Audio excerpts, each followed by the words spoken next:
They own the public spaces out here, the festival. You gonna turn on the camera? Nope. Okay, that's fine. I'll go get a police officer. Be right back. Okay. Are you selling water? No, but you can have one. Are you sure? Yeah. All right, cool. I have power. I have power. I have power.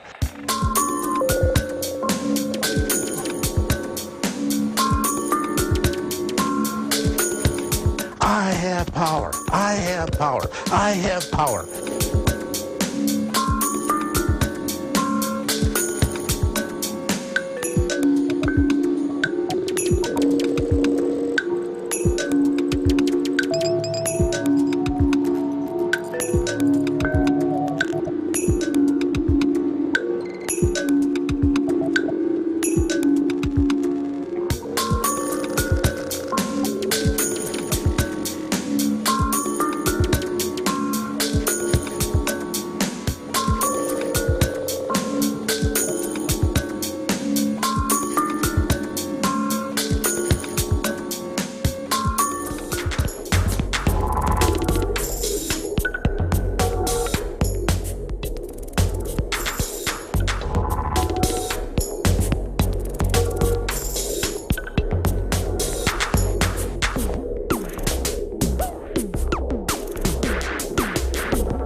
It's time once again for our annual Money Bomb, our 48-hour broadcast to raise $1 million for our operation. But for our donators, we do have special gifts. With a donation of $365, you get the limited edition InfoWars Money Bomb t-shirt. With a donation of $500, you get not only the t-shirt, but also 5 DVDs. And with a donation of $1,000, you get the t-shirt, the DVDs, and the limited edition InfoWars Money Bomb Bullhorn, pre-recorded with a special message from Alex himself. Now be aware that your contributions do not have to be limited to donations. The InfoWars shop will be up and operating the full 48 hours. But the action isn't limited to InfoWarsMoneyBomb.com. Stop by eBay for these great gifts, such as the InfoWars Sledgehammer, broken in and signed by Alex himself. Oh yeah, New World Order. The InfoWars coming for you. As well as these other great tools. And the granddaddy of all auction prizes, the Norman microphone that Alex has used in his broadcast daily for the past several years.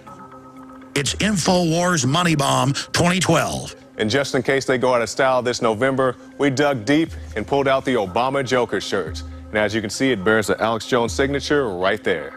The InfoWars Money Bomb launches this Thursday, October 18th, and runs for 48 hours. Click on the links at the bottom of the screen to navigate you where you need to go. I'm Jakari Jackson, and if you are watching this transmission, you are the Resistance.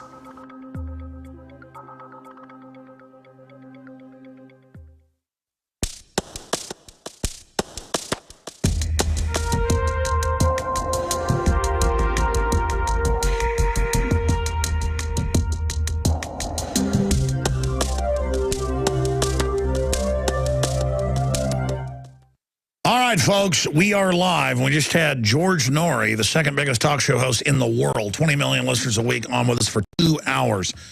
Very gracious to join us. We called him, said, we do an hour. He said, I'll do 2. Just a real guy, a great guy. And it just blows me away to have people like George Noory and Matt Drudge and others who've really helped us get where we're at. You, the listeners, though, are even more important than they are or I am. We all have, kind of a focal point for people, but we're kind of a manifestation of the lust for liberty. I hate to use the word lust, but I mean, what do you call it? The passion for liberty.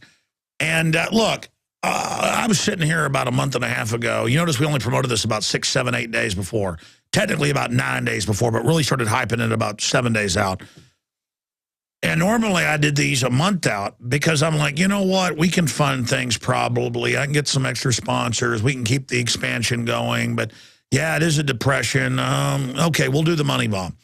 And we need to get this TV equipment. We need to get these satellite uplinks. We need to be able to pay for the subscription every month to get them up. It's a lot of money. And we don't get all the tax exemptions the big mega banks get. We don't get any banker bailout money or tax money or like MSNBC that takes money from you.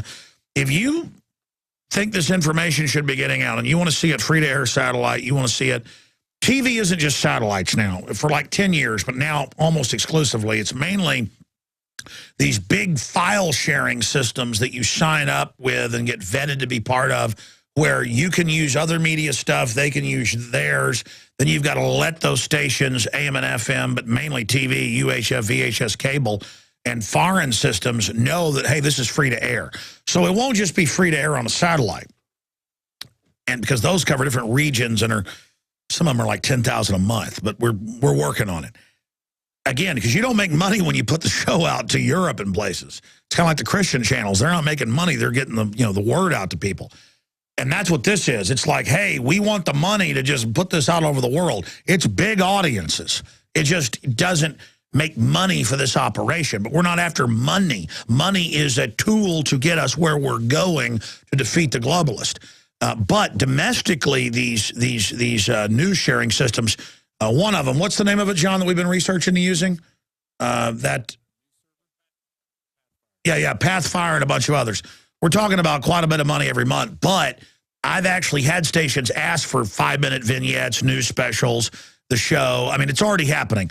I'm ranting. We've got a special guest. The point is, you think we've grown from 3 million 5 years ago a week to 15 million? Folks, it's like the song, baby, you ain't seen nothing yet. No, you ain't seen nothing yet, baby. Let me tell you, you get behind us, keep spreading the word, keep buying the books, the videos, James Wesley Rawls books that we sell, Joel Skousen's preparedness books, all of it. We promote what we believe in. It's very simple. If I use something and believe in it, boom, I'm selling it to you to fund the operation.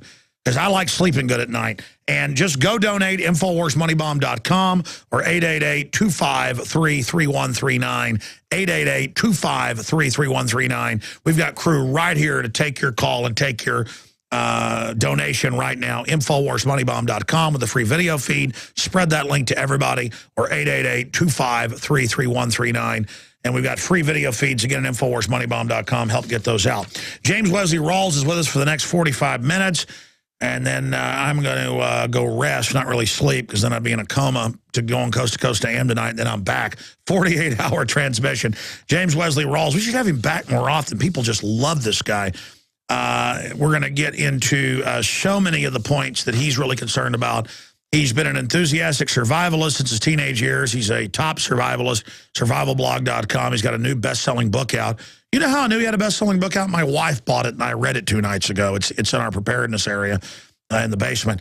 He has a bachelor's art degree from San Jose University and a minor degree in military science, history, and military. Former U.S. Army intelligence officer who held a top security clearance with special background investigation and access to sensitive compartmentalized information. He was awarded Officer Specialty 35A, Tactical All Sorts Intelligence Officer, an additional skill identifier 5M Electronic Warfare Officer. He achieved a rank of captain, attended the Army NBC Defense Officer School with the Northern Warfare School at Fort Greely, Alaska, survivalblog.com. He joins us now here, just since he was on 3 or 4 months ago. It's all happening. The 1.6 billion bullets, the preparations for martial law, the military checkpoints, not drills on the highways, aircraft carriers massing in the Gulf, all of it. It is bonkers. And we've got a bunch of points he wants to go all over. Prepare to be pulled off the plane. There has attempts to put flags on his site, attempts to crash his website, ping attacks. Yeah, it's all crazy. Political attack on his writings on Wikipedia to delete articles about his books. Just so many points we're going to make. But Mr. Rawls, James Wesley Rawls, one of the most highly respected survivalist prepper researchers out there. Where are we in America, but worldwide, right now on the grand chessboard? Well, Alex, I think we are on the slippery slope is where we are.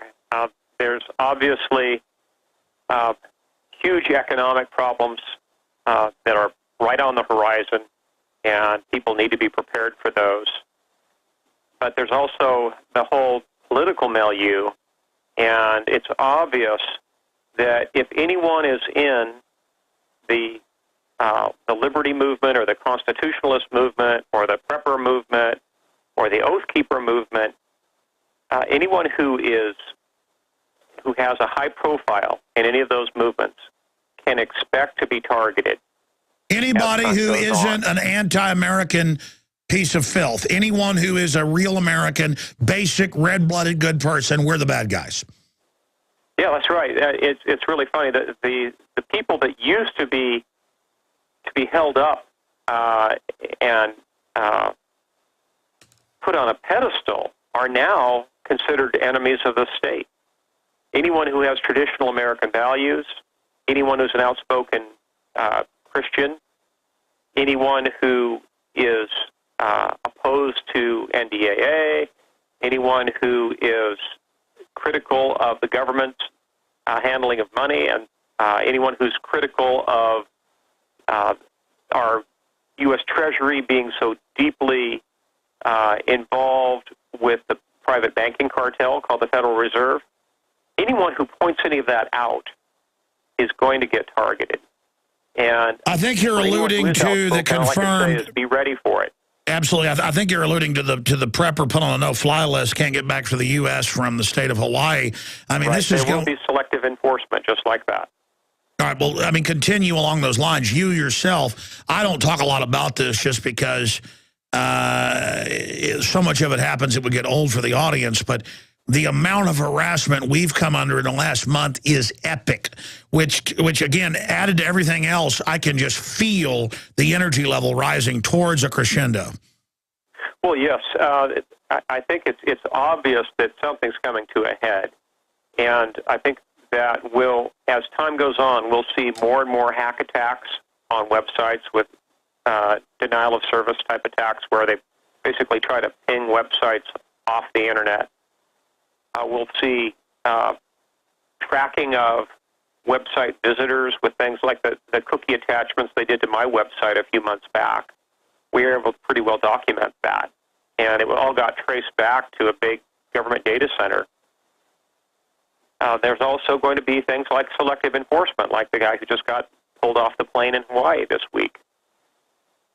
We need to be ready for that, and we need to be just steadfast. We can't let our movements be muzzled by either by the government or by organizations like the Southern Poverty Law Center that are very selectively trying to besmirch people with, basically painting people with a broad brush. They're coming after us because they know we know the game plan. And they know everybody's starting to listen to us, James. They know that our people are listening to us. I mean, I can't even, if I told people the amount of visitors we get a day now, I can't even believe it myself. 3 million a day just to Infowars.com now the last week. Wow. I mean, this is scaring the criminals. So people better know we're not. The powers that be are feeling the heat. And they're in desperation mode right now. And all of these steps that they're taking against the liberty movement and the prepper movement and the Oath Keeper movement and constitutionalist movement, all of those steps they're taking are signs of their desperation. It shows you how close they are to losing their grip. Yes. And they're already losing their grip on the mass media. The mass media, the mainstream media, is losing more and more market share with every passing day to the alternative media, to blogs. They're losing it to radio and television shows like yours. They're losing it to podcasts and so forth. More and more people are turning to alternative media, and at this point, they basically cannot stop it unless they completely shut down the mass media and shut down the internet, which just can't happen. Not unless they want to crash the entire system. I agree. And again, I'm trying to sit here with a sock in my mouth when you're talking because everything you're saying makes me just want to confirm everything you're saying. But I mean, obviously the police and military are starting to really figure out bad guys are in control of the government. And it's a lot deeper than Obama. Geopolitically, I know you're all about getting ourselves ready, and that's the most important thing at the micro level. But if we look at the macro, I mean, where is the world right now? I mean, where is it going? Why? I mean, how much crazier is it going to get? What are some triggers? Well, I think it's going to get a lot crazier, Alex, because the austerity measures that they've implemented in Greece and Spain and Italy are really just the beginning. And if you think we've seen a lot of riots in the streets of Greece and Spain, that's actually just the first stages of what may turn into civil wars in those countries. Because the level of austerity that they're going to have to implement is huge. They're basically going to have to shut down their entire welfare state. They're going to have to deny pension funds that people have been promised for decades. And they're going to cut off people from the banking world. They're going to cut people off from all the traditional government entitlements that have been in place for many, many years in Europe. And the backlash is going to be huge. The economic crisis that's unfolding in Europe really is just still in its early stages, and it is yet to really spill over into the U.S., Canada, and especially Japan. I think Japan is actually going to be the next major country that's going to implode. They may implode before we do because their debt level is so much higher versus GDP than here in the United States. So I think things are going to get a lot worse in Europe, certainly a lot worse before they get better. And in the short term, I think there actually may be, because of all of the capital outflows coming out of Europe, a short-term boost to the American stock market, simply because investors are completely scared to death of European investments. But eventually, the gig will be up here as well, and things will implode. Continue. I'm fighting to not interrupt. Please continue. Okay. Well, as things fall apart in Europe, we'll see a massive clampdown by the powers that be. They'll want to try to muzzle the media in Europe. There will no longer be a lot of coverage of street protests.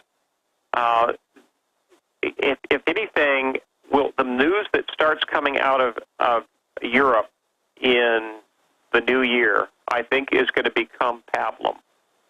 We're going to see lots of programming coming out of Europe on cultural events, and people in lederhosen drinking beer and singing, and we're going to see like bizarre, truly Orwellian cover stories.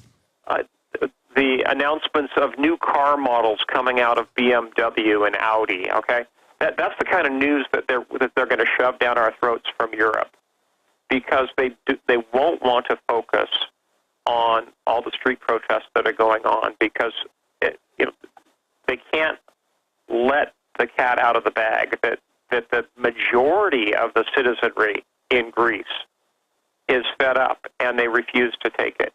They won't be focusing on things like the people in Iceland and Ireland backing out of the EU. And they won't be focusing on alternative markets that are springing up, where people are setting up barter networks, for example, because there's no cash available in Greece and Spain and Italy and Portugal. I think we're going to see a veritable news blackout in Europe starting early next year. And it's going to be up to the alternative media. It's going to be up to individual citizens with, small webcams and cell phone cameras that get on the internet to spread the word about what's actually going on in Europe. The truth will get out, but it's not going to come from the mass media. It's going to come from the alternative media. Expanding on that, last time we had you on, you broke down your geopolitical view and, pointed out the elite is not in total control. So many of our sources that have really been proven accurate in the past say, for the first time in really modern history, there's a split within the elites because it's getting down to endgame time, and there's a lot of backstabbing going on, and that things are not going well. I think you alluded to the fact that the establishment is not happy campers right now.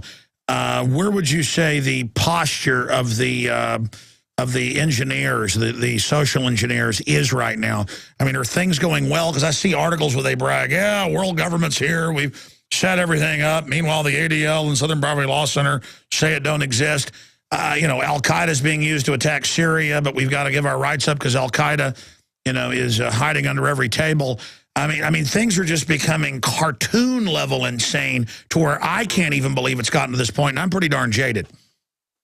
Well, Alex, there's definitely two different camps that exist within the European powers that be. One camp is trying to tear the system apart as best they can so that they'll have an excuse to implement things like biochipping or things like a global currency to replace the euro.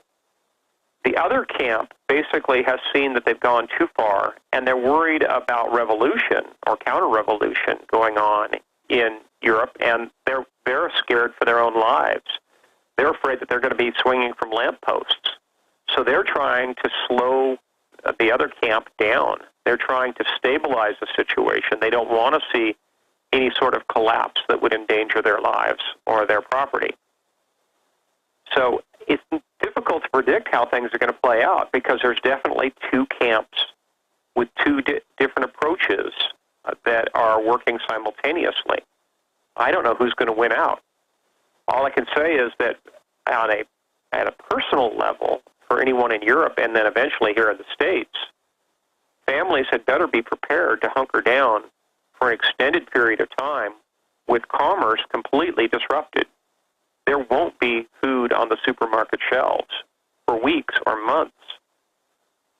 There won't be jobs. People aren't going to have, there's going to be massive layoffs. There's going to be attempts to evict people from thousands or tens of thousands of homes daily. So people need to have a cash reserve. They need to have a food reserve. They need to have a good source of water and home water filtration because the civic water supplies may be disrupted. And the power grids in a worst case, the power grids may go down. Hell, the power grids may go down. A backup plan. The globalists are already shutting down many of our coal power plants. I live in Austin, James, and in 5 years, my power prices have doubled. And they're on the news saying I'm in a model UN city, and they're going to shut down the final city power plant so we can buy from General Electric plants at even higher prices. I mean, like you said, they're doing everything they can to shut this country down. Well, Alex, there's definitely change in the wind, and I recommend that all your listeners take full advantage of all the educational resources that you have through Infowars.com. I recommend that they get in touch with some of your advertisers for things like food storage, for things like water filtration, and for alternative investments that'll put them outside of the dollar paradigm and into practical tangibles, things like precious metals. Listen to this. I talked to a well driller because I already have a well on my property, but it's only 500 feet deep. I want to go 1,000 into the aquifer. And he said, you know, the crazy thing is I used to hear your show, and I thought you were full of it. He goes, did you know all the rich people around here are drilling wells and putting in bunkers and food? I mean, what do you think's going on if the wealthier people are drilling wells and getting food? What do they know is coming, James? Well, if my current crop of consulting clients is any indication, a lot of people on Wall Street, a lot of people in the banking world, and hedge fund managers in particular are definitely concerned because they're stocking up. They're hiring me to help them pick out survival retreats. They're stocking them for multiple years. The folks that are selling underground shelters are doing a booming business right now. And we're not talking nuclear war here. We're talking about people that want to have an underground shelter because they're worried about their physical safety because of civil unrest. That's how bad it is. Yeah, more of hidden safe houses. Well, yes. There's definitely a lot of people that are looking for retreat-type properties. And it's really odd, Alex, because these are people who traditionally have had no interest whatsoever. These are people who are not, bomb shelter oriented or chemical, biological, or radiological defense oriented at all. No. On my street, these are simply people who are in either mainly in the banking sphere. And I don't know whether it's just because they have their ear to the ground in terms of what's going to happen with the global credit collapse, or whether they have seen, have had contacts in the corporate world with corporate executives that are warning them that something's coming. But for some reason, suddenly there's thousands of people again, it's the majority of them that have contacted me have been with hedge funds. The number of hedge fund managers that I have had for consulting clients has absolutely blossomed. Yeah, that's the same. I have more hedge fund managers currently on my roster of consulting clients than I had combined for the last 5 years. And that's all happened in just the last 6 months. Survivalblog.com, and it's making people mad that people are listening to you, best-selling author and researcher, survivalblog.com. James Wesley Rawls is our guest. Let's talk about this then, because you've got a lot of points here that we need to go over. But we're sitting here watching this. The nightmare is starting to become a reality. It's being confirmed by the day that the worst scenarios aren't just possibilities, but now probabilities. How do you see the chain reaction coming? People like Gerald Celente, people like Max Kaiser, but Dr. Paul Craig Roberts, who's been somewhat restrained, now says, yeah, look for collapse. Joseph Stiglitz, myself, I live this 18 hours a day. I'm seeing all the signs just where I live out in the hill country. It's not the richest area, but there are some wealthy people out there. I talk to the realtors. I mean, they're like, yeah, bunkers are going in all over the place. I go and look and see bunkers. I go and find a NSA spy base 2 miles from where I live. I'm driving and there's an Army maneuver going on. I see intel reports, news coming in with Army checkpoints all over, not drilling, but really running checkpoints. I mean, it's all going from preparation to a slow kind of rollout now, kind of a soft martial law at levels I've never seen, James. Well, the Texas Hill Country may be an exception, but overall, we're definitely seeing a ramp up. If you look at what's coming out of the intelligence fusion centers, for example, the BATF just released a report very detailed about connections between outlaw biker gangs and the U.S. military, for example. A PDF of that was just released in the last few days. And it's scary to see how much these intelligence fusion centers depend upon political action groups like the Southern Poverty Law Center. It's as if it's like one is feeding the other and vice versa. There's definitely a ramp up that's going on. You're talking about an echo chamber. Yeah, well, yeah. I think the main threat to people in the prepper movement, the constitutionalist movement, is going to be selective enforcement. I don't think people at this point need to worry about a massive roundup and the apocryphal, No, they're going to catch us at security checkpoints, trump stuff up on us.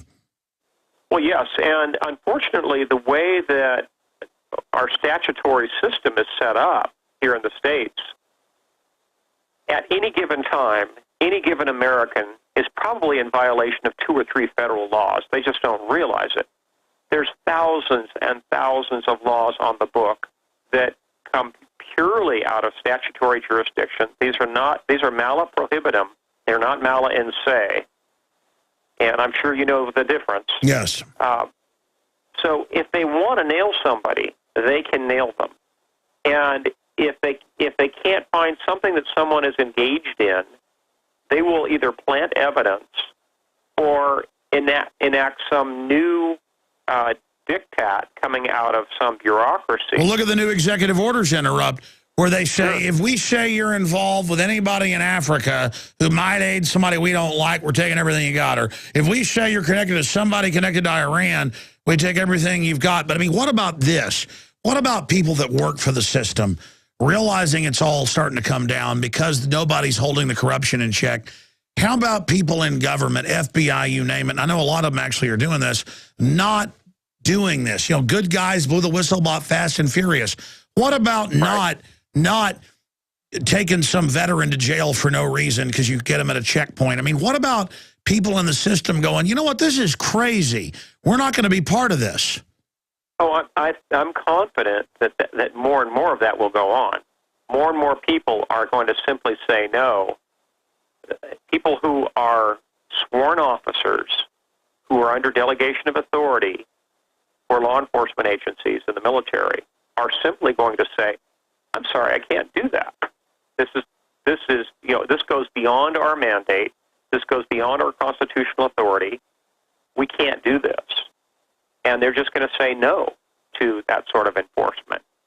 And a few of them are probably going to be very publicly drummed out of their respective services. All I can say is more power to them, because eventually, even in the worst of police states, you have people that stand up. You know, East Germany. Like even in Nazi Germany, Hermann Goering's brother was involved in trying to get Jews out of concentration camps. I mean, there are going to be people who will stand up and do the right thing. Well, yeah, because it's so bad to be involved in evil. Once the evil's being committed, you can literally, like chains from some type of, Christmas carol, the chains of eternity are being placed on you. People are going to have their conscience burned. Oh, definitely. And at some point, people are going to have to make a conscious decision. And my daily prayer is that the majority of people who are sworn officers are going to make the right decision. They're going to stand up for the document. They're not going to stand still and allow unconstitutional laws to be enforced. Well, everything else is empty. Let me ask you this question. The different factions that run the global system, they've kind of gone to the point of no return, in my view. They've committed this engine of takeover that's so dangerous that if they try to stop it, it would chew them up. So now they're all in. That's a very dangerous enemy to face. Do you agree they've committed this, or is there any way to stop it? And what is their end game then if they're successful? Wow, boy, that's a whole bucket of worms, Alex, but I'm not sure if it's gotten to the point where they can't stop it or at least slow it down, because they could certainly attempt to set things right. Now, once they've created the climate for a global credit collapse and global hyperinflation, which they have through quantitative easing, and there's monetization going on both sides of the Atlantic right now, that they may not be able to stop. Likewise, the number of derivatives contracts that's built up and the counterparty risk that's developed may be very difficult to stop. Mm-hmm. So there are aspects of it that they can't really stop, but they certainly could step in. Yeah. And the problem is that they've made a lot of promises to very high-level people in the banking world who basically are the ones that put them in office. And if they try to undo things that are in the best interest of the banking world, a lot of these politicians may find themselves on the evening news with some huge scandal that is unleashed upon them. Well, I was about to say, I agree with your analysis. They're holding blackmail on so many politicians on both sides of the Atlantic. It may be difficult for some politicians to do the right thing. Well, that's what I was about to get to. I totally agree with your analysis. It's just it's stunningly piercing here with James Wesley Rawls of survivalblog.com. The global bankers, 6 mega banks or less, they are just so arrogant, and they've never failed. But that's what Hitler did. That's what Napoleon did. They all just think, I'm winning, I'm winning, I'm winning, I'm winning. They don't get the fact that they're destroying their own system. While they're at it, they become disconnected. And the whole posture they've got is they intend to collapse things and then pose as saviors throughout that process. And I don't see them pulling out. I mean, correct me if I'm wrong, but I see them going all the way. Sure, there's some elements that want stability, but that's more mid-level. And even elite systems are overruled by whoever is the craziest and most arrogant and willful and has the most blackmail in the room becomes the leader. And so it's a crystallization of evil. We've now reached that Roman collapse point where it's the craziest guy rules the day.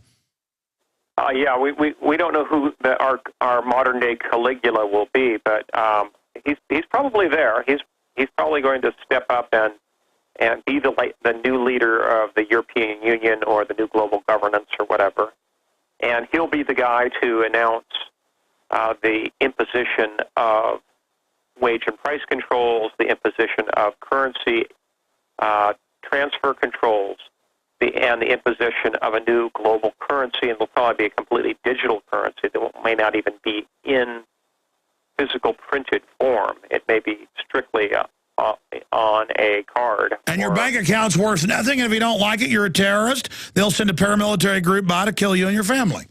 I guess it could come to that, but all I can say, Alex, is that your listeners need to take this very seriously, make some concerted prayer first, and then prepare.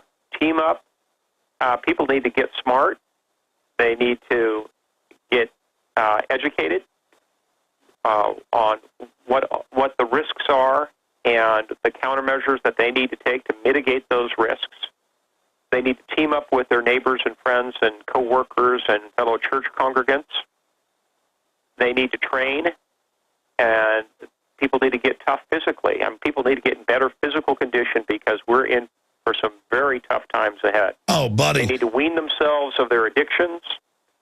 Get away from cigarettes, get away from all the unhealthy foods they've been eating, wean themselves from antidepressants, and become as self-sufficient as possible, because the big machine, the big trolley may be coming off the tracks, and people need to be prepared. That's what my blog's all about. Absolutely. I hate to obsess on the police and military, but they're where the rubber meets the road. We already see Detroit police, as you know, a week and a half ago, putting up signs saying, "Don't come in the city, we can't protect you." Years ago, different cities saying, "We're laying off half the cops or more, we won't respond to all these crimes," places like Oakland. And we're going to see more and more of that. What will it be like for the general population under that versus for people that are out there in this crime-ridden system? They admit crime's going up, trying to be a cop and all that. I want to get into that. And then I want to ask the question about your view of Obama versus Romney. Is there any difference? I don't think there's a nickel's worth of difference there. But to step back to your previous question, I think what we can look forward to in the United States and Canada is essentially two very distinct environments. You're going to have the urban cores, which will be held by the powers that be, and then you're going to have the suburbs and the rural areas, which are going to be out of their grasp. And it'll be no matter where you are, there'll be a lot of crime, there'll be a lot of physical risk. But in the countryside, I think we're essentially going to see alternative systems set up with barter networks and with community sustainable agriculture and all this other stuff. That's all going to come together. Almost a renaissance. Because people are going to want to be able to check out of the system. They're not going to want the one world global governance system. They're going to basically step aside and say, "Sorry, we don't want that here." And when it come right down to it, the opportunities to implement martial law will be limited to just a few cities. There just aren't enough troops to implement it nationwide. That's right. So the trick is, don't be in one of those cities.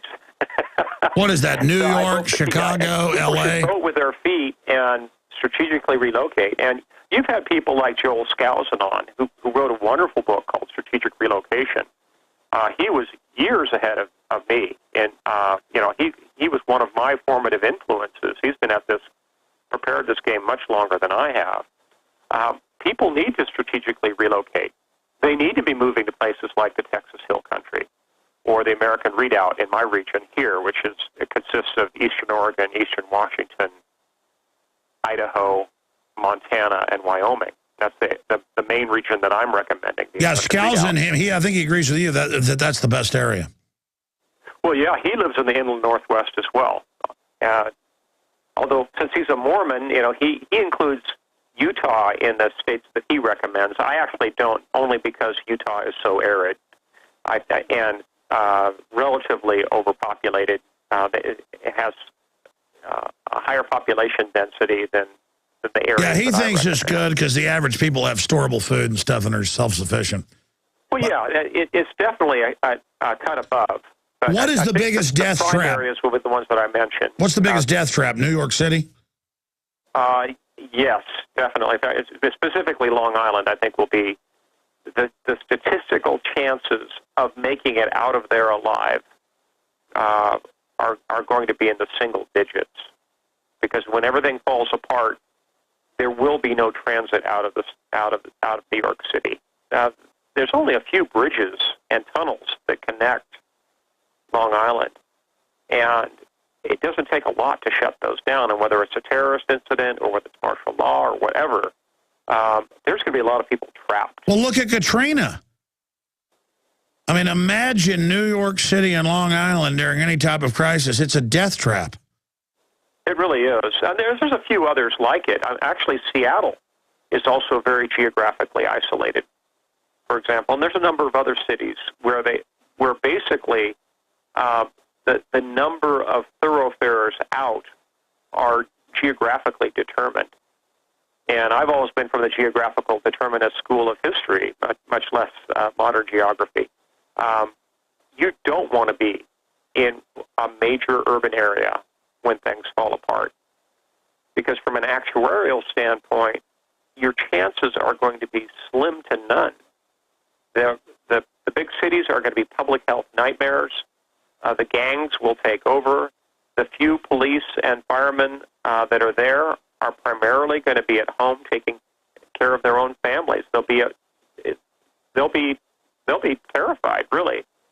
They'll be so fixated on protecting their own families, they're not going to show up to work. Well, that's the thing. Everybody who's so scared about a gun confiscation, they'll do some highly publicized events like you were saying to make us all scared and drum out troops and say troops were terrorists because they were with the evil, patriots or whatever. You can see it all being scripted in TV shows and stuff. They always do that in the fantasy realm before they roll it out as the official PR as kind of a, preparation of the mind. It's so obvious when you're awake. But on average, during any collapse in any country, but especially here, the cops and everybody, they're going to stay at home with their families. So the truth is the globalists plan to let all the gangs run wild, like Argentina or wherever, so we end up begging for the troops. It won't be, hey, Army, don't come in here. It'll be, Army, get in here, fix things. And that's essentially what happened with Hurricane Katrina, because so many cops either had fled themselves or were concerned with their families and stayed home to take care of their families. And in some cases, a few cops were out there looting with looters. There's some pretty widely circulated videos of cops being caught, looting a local Walmart. So the number of police officers that will be available to try to institute martial law, I think really is fallacious. They just don't exist. There won't be enough of them. Well, it's just crazy to have the cops everywhere training to fight people that believe in George Washington, as we know that, and that's not a joke if you're a listener. Just look up FEMA teaches George Washington, Thomas Jefferson are bad. I mean, it's so ridiculous. We've talked to truck drivers who have like bumper stickers on their car for my website, and TSA checkpoints like scream at them and say, what is this? I mean, these guys are so disconnected. They think in America you scream at somebody for their bumper sticker. I mean, it's almost comical how pathetic these welfare people are they're hiring to be TSA, who then are at checkpoints commanding the police and military. We got about 7-8 minutes left. James Wesley Rawls, survivalblog.com is our guest. It's the InfoWars 2012 Money Bomb. 48 hours, as we know we're going into this collapse. We're just trying to, people that have the extra capital while it's still worth something, donate to us so we can put up a full, offensive resistance to the globalists in the info war with a bunch of satellite uplinks and other things. We're reaching 15 million a week conservatively. We want to up that. But if you donate to us, your powder's dry right now on the info war. I wouldn't wait. prisonplanet.tv, subscriptions, buy books, videos, whatever. It all supports us. We're just really putting everything in right now to try to get the word out now. The maximum effort. Militarily, as a military historian type, I mean, what should everybody be doing in the info war? I know get ready yourself, but I'm doing that. But also we need to... The important thing is to set up alternative venues. It's important that people get licensed as ham radio operators, for example, or at least study. They don't have to get the license itself, but they need to buy the gear and study and know how to operate ham radios. People should, if they have the opportunity, look for micro FM broadcasting equipment. People should get involved with the darknet side of the internet to see how that works. People should be ready to revert to traditional bulletin board systems with dial-up modems because the internet may be disrupted. Think in terms of alternative communications all the way down to technology like hand-cranked mimeograph machines. I'm not kidding. It may come down to that. If you look at how the resistance was run in World War II, a lot of that was hand-cranked mimeograph machines putting out broadsheets. It could come down to that. So stock up on communications gear and alternative, especially that will serve you in your local community to get the word out. Because the powers that be may shut down a lot of other venues. They may severely limit the internet. They may block out entire regions of the country that they see as, they'll call them militia hotbeds or whatever, or terrorist nests or whatever terminology they're going to use. But they can block whole ranges of IP addresses to basically segment the internet to exclude the voices they don't want to hear. So it's important that people learn about the dark net, and it's important that people buy the gear and get the training to broadcast locally, because it may come down to that. Well, I've said that over and over again. People can buy still, mainly from England and other places, up to 200-watt, 300-watt transmitters or amplifiers. You can hook right up to recordings, whatever, or a microphone, put up on a 50-foot little tower in your backyard and, go out 15 miles. You go out at night, put up signs, Patriot broadcast, learn the truth, go on for an hour, tell them when it's going to be, and the globalists won't be able to stop people all over doing it. And no, there'll be way too many of them, yes. Yeah, right. So I've called for 15 years. Everybody should have the equipment ready and understand. I've told people use the banners, put up little printouts. People will be desperate during this to learn the truth and fire up and tell people what's going on. They can know that, people would start listening to that frequency just to know whenever you're coming on, and that can be a rally point as well. Again, they plan to shut us down, collapse things, and have us beg for total welfare takeover. That's the plan. That's why it's so important to be prepared now, show that there's a remnant of people who are not totally dependent. Right, and as I've mentioned in my past interviews with you, it will only be those people who are well prepared physically, the people who don't have to worry about where they're going to find their next meal, the people who have good food storage programs. Those are the people who are going to have their head up and who are going to be looking at the big picture. Everybody else is going to be so caught up in just their day-to-day existence that they won't be able to be part of an active resistance. It'll only be the people that are well squared away, that have long since had their beans, bullets, and Band-Aids squared away, who can be part of the solution. Any other areas, you kind of sent a few points you wanted to get into about the harassment you've gone through lately. That's kind of peripheral, but I think it is important just as a learning point for people. Most recently, on Wikipedia, there's been a politically motivated campaign to try to delete articles about my books. There's two different books, my latest novel, Founders, and the previous book, Survivors. By the way, I had an advanced copy. Just interrupt. Just interrupt. And on the New York Times bestseller list, in the top 20, they're trying to eliminate the articles about those books, claiming that the books are non-notable. even though they were best. Well, let me just stop you for a moment, because I had an advanced copy of the book months ago that you sent me. You were very nice, excellent book. I didn't know that was officially out yet. I want to carry that as soon as I can at Infowars.com. But Founders is out. Tell people about the basic premise of that. Sure. Founders is a novel set in the near future about a global socioeconomic collapse. And it's set in the exact same time period as my first novel, Patriots, and my second novel, Survivors.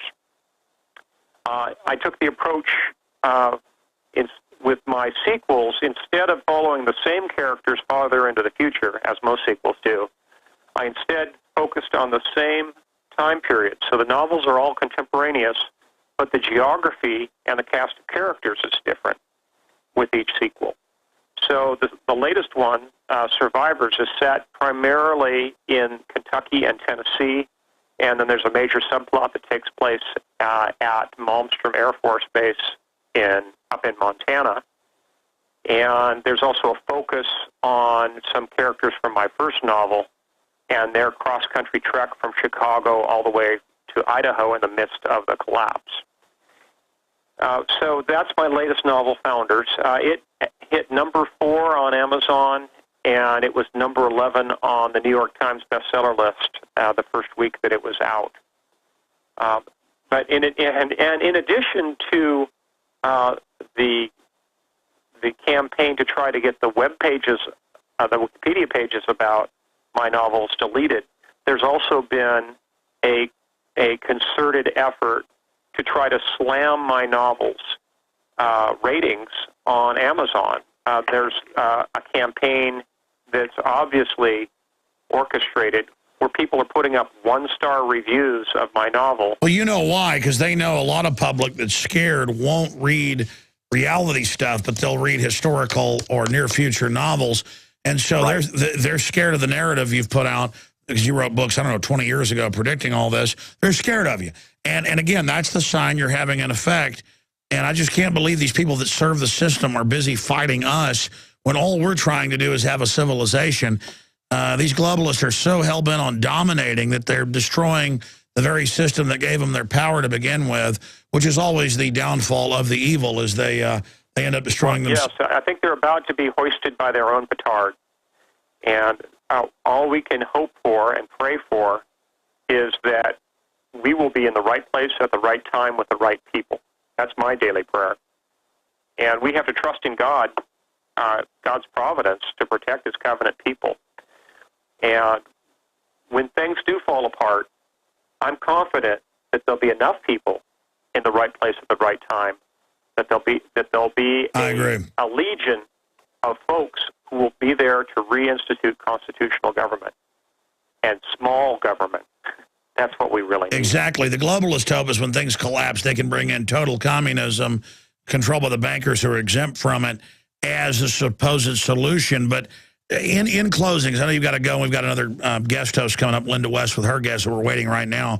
We're going to play a short report, and go back to them here on the InfoWars 2012 Money Bomb. But what will it be like if things really get bad with these spoiled, rotten, dumbed-down yuppie types and others who revel in being pathetic and weak and hate those of us that tried to warn them? I mean, how pathetic will it get for these people? We see Homeland Security, TV ads and print ads about zombie apocalypse describing the public as zombies. What are they trying to get us ready for? Well, it's difficult to say exactly how it's going to play out, but there's definitely a pampered class that exists, and they are not ready for any kind of major disruption. And I think when the economic world alone falls apart for them, that they're going to fall apart emotionally. They're just going to lose it, basically. Yeah. And if there's a total collapse, which brings the power grid down, they're going to be absolutely unprepared, because their whole world is geared around the power that they have of controlling the mass media and the whole economic apparatus via fractional reserve banking. So if that all falls apart, they're not going to be able to cope. So my advice to the people listening is, you need to have the alternative worldview. You need to have the self-sufficient worldview, the ability to revert to 19th century technology. You need to be able to provide for your own families. And there's a tremendous amount of information at my website that's all available free of charge. Again, it's survivalblog.com. Dig into those archives, print out the most important articles, and be ready, folks. I agree. I mean, if in the 20s you had all these bankers and people by the thousands committing suicide, jumping out of windows, imagine what's going to happen when it is now sold by the media as a badge of honor to be effete and pompous and pathetic. These people, you know, have no idea, and they are a bunch of narcissists. And I just can't imagine them when their whole bandwagon ends. And in a way, maybe it's good if it all ends, because if it just keeps happening incremental, they're going to take over. You know, sometimes I have the sick thought of let it go ahead and collapse. Let's get this over, kind of like having a bad fever when you're sick. But then I actually see the collapse now looming, and it's really creepy. All right, well, James Wesley Rawls, thank you so much for spending time with us. We look forward to talking to you again soon, and I want to get you on the full main radio show the next few weeks to talk about the new book, Founders. Sounds great. Thank you so much, Alex. Thank you, sir, for coming on with me. Pray Psalm 37 for all your listeners. You want to quote it for people? I can pull it open for you right now. Absolutely, word for word. I mean, I know it, but I can't paraphrase it either here. But yeah, give it to people. Let's read that scripture on air. Okay. Psalm 37 begins. Let me turn. Oh, I'm in Psalm 40 here. Psalm 37 begins. Do not fret because of evildoers, nor be envious of the workers of iniquity, for they shall soon be cut down like grass and wither as the green herb. Trust in the Lord and do good. Dwell in the land and feed on his faithfulness. Delight yourself in the Lord, and he shall give you the desires of your heart. Commit your way to the Lord. Trust also in him, and he shall bring it to pass. He shall bring forth your righteousness as the light, and your justice as the noonday. So, read the Psalms, folks. We know we're going to win. We know that the evil ones will be cast down. The wicked will have their judgment day. Well, I mean, look, Lord. That's all I can say. Exactly. Looking at Lance Armstrong, he was a low-level corrupt guy. But, I mean, all of these arrogant, haughty people who think they're invincible, they always get destroyed. That's the thing about people that are really into evil. None of us are perfect, but those that revel in it, I've studied history. I've seen it in my own life. People that revel in how they're the best and they can't be beat, they are just begging to be smashed. It's like the Titanic. Not even God can sink this ship. Boom, maiden voyage sinks. I mean, they are just asking for it. And again, to read that top line up there about, you know, the gifts that the righteous get and the peril of the wicked ones. If you guys will put that quote back up on screen for me in there, that'd be awesome. The heritage of the righteous and the calamity of the wicked, a Psalm of David 37. Thank you so much again, Mr. Rawls. Thank you, and God bless you. God bless you. Yeah, it's definitely a great time of peril. Any time in history, you've got a bunch of decadent, gibbering people and power-tripping control freaks in charge thinking they're invincible. Look out. Look out, look out, look out, look out. The more power I get, the more humble I get. I look at these people, the more power they get, the more out of control they get. And it scares me. It scares me for them. We're going to go to a quick break here with a special report. And then our own Linda West from California, one of our reporters, is going to be interviewing a special guest straight ahead. Hey, it's happening once in 2012. It's the Money Bomb. Contribute. InfoWarsMoneyBomb.com and check out the huge eBay auctions going on, the T-shirts you can get when you donate, one of a kind. So much there right now, InfoWarsMoneyBomb.com, or call toll-free. You can talk to our operators and donate, 888-253-3139. Here it is.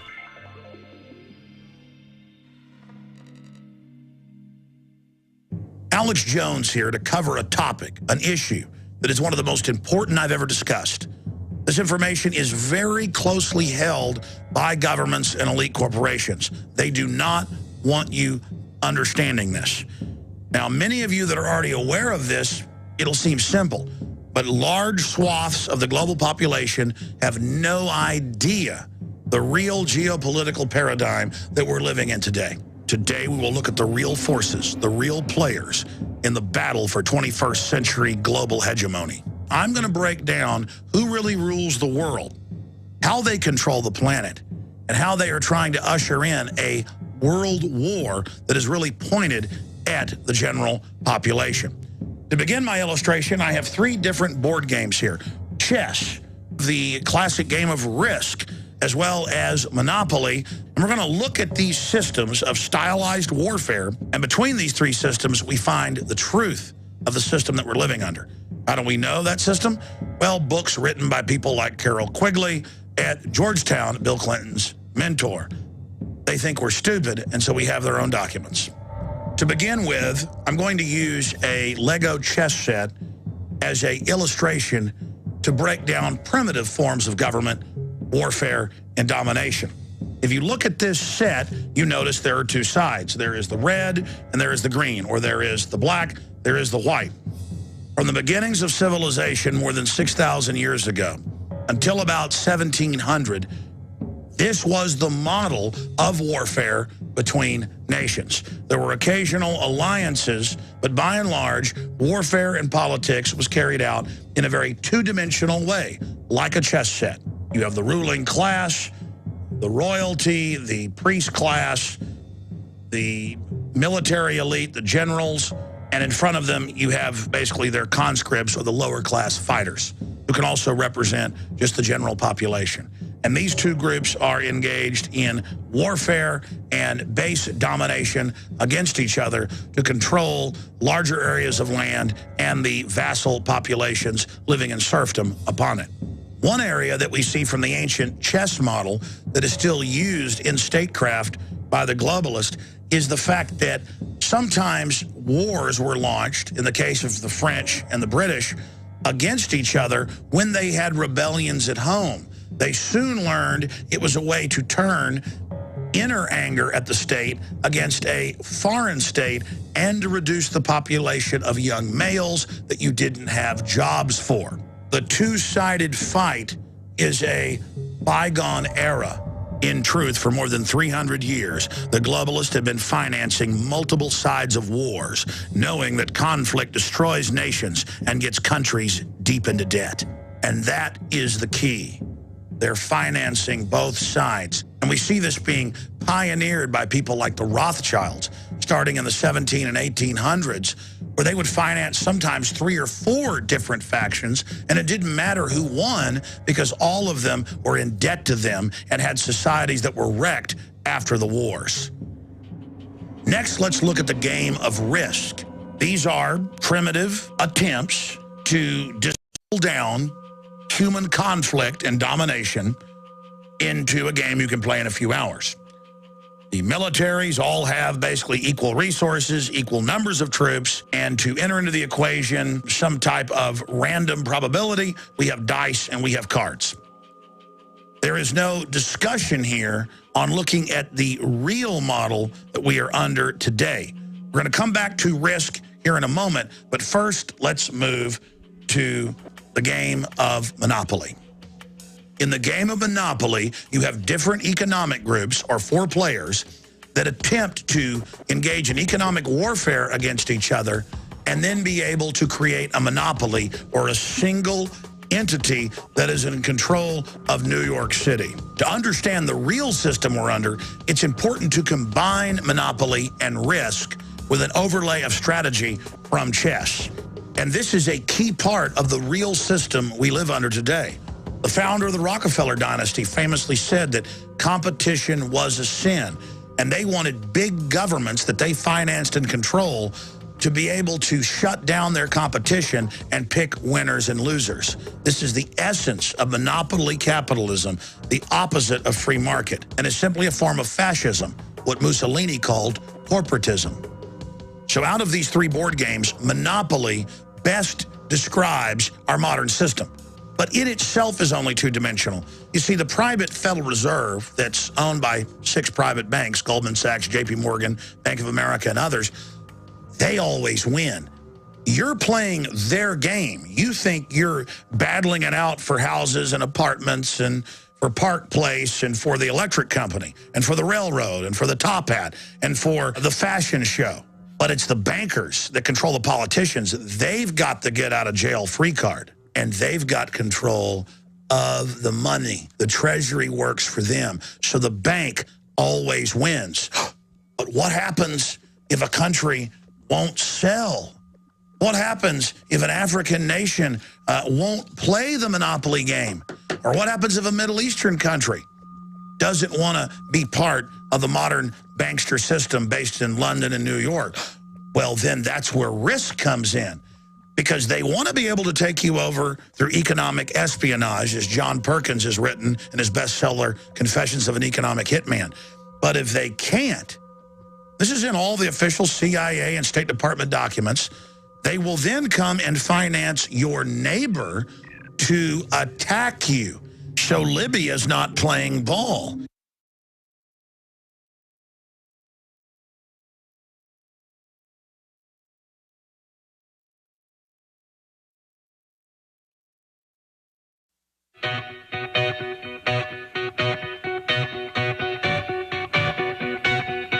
We now take you live to the Central Texas Command Center and the heart of the resistance, rallying patriots worldwide.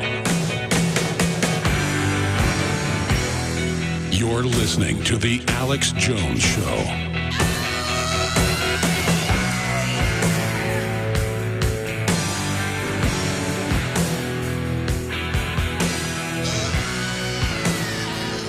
All right, everybody, welcome back to the Money Bomb 2012. Hi, I'm Linda West, and I'm reporting out of Los Angeles, and I am so happy to be part of the Money Bomb this year. I got to spend some time with everybody in Austin, and you guys are doing an awesome job out there.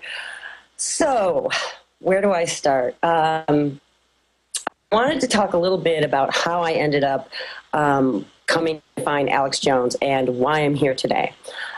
Basically, my ex-husband was a recording star, and, we had a good life going, and I would do a lot of lounging around on the couch watching Entertainment Tonight.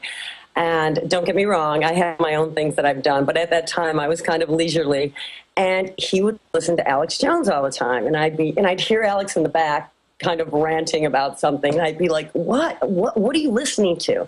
And finally he came over one day and he said, Linda, you're a conscious, intelligent person. What are you doing watching this dribble on TV? He said, you need to listen to Alex Jones. And so that's when I began listening to Alex Jones. And I got to tell you, at first, especially when you don't know a lot of things that are going on, when you're naive, when you've been drinking the fluoride, nobody told you it was in there. When you start to hear the truth come in, it kind of really shakes your world. And at first you want to go into, what psychologists call denial, because ultimately, if you let some of this new truth in, it dismantles, your life as you know it. Like all of a sudden, like for me, what do you mean the government's not taking care of me? You mean everything's not going to be okay because I live in the U.S.? Well, no, that's not what's going on. And it wasn't until little by little I started listening to Alex, and then I got angry, and I was like, okay, I need to be part of this. And I started doing videos on YouTube, telling stories and helping wake people up, things I learned from Alex. And, that's why I'm here today, because I wanted to be part of something bigger. And I think InfoWars is doing the only job out there that's important right now as far as news, because they're not bought by the mainstream media. They're not bought by a bunch of corporations. It's just Alex and his team members over there, and it's fully funded by you buying things from the store and things like the Money Bomb, and that's why it's so important. And actually, I even got a free membership because I'm part of the team to Prison Planet TV, but I even forgot my code, and I came home and I bought it again myself, because for me, I like to put my money where my heart is, and when I think things are important, I want to put my money there. So that's why I myself donate to Alex Jones. So moving on, today I have a really wonderful guest for us. Max Igan is a very amazing man. And right there next to Alex, Max Igan has been pivotal in waking me up to what's really going on in the world on a spiritual and a physical level. Max has an amazing YouTube channel under AOD Scarecrow. He also has a website, The Crow House, which is really informative. And he has many, many documentaries. His new one, Transformation, we're going to be talking about. But The Calling and The Awakening are just absolutely unbelievable pieces of work. And they're for free, and you can get them right on YouTube. So without another moment here, let me introduce Max Igan. Hi, Max. Are you there? Oh, no. Max has been traveling the world. He was just in Gaza, so I was a little worried he wasn't going to be able to act. You there? Yeah, you guys. I can't hear Linda very well. Oh, okay. Well, I'd rather hear you talk anyway, Max. I was just introducing you, and why don't you tell people what you've been doing lately?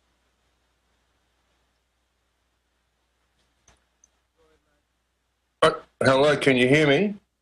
Yep.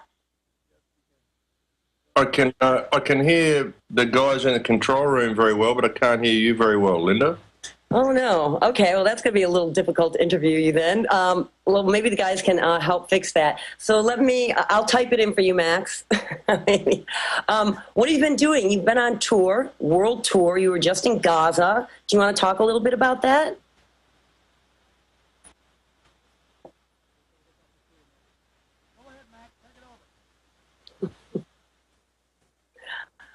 Hello, yeah, well, I'm in Croatia at the moment.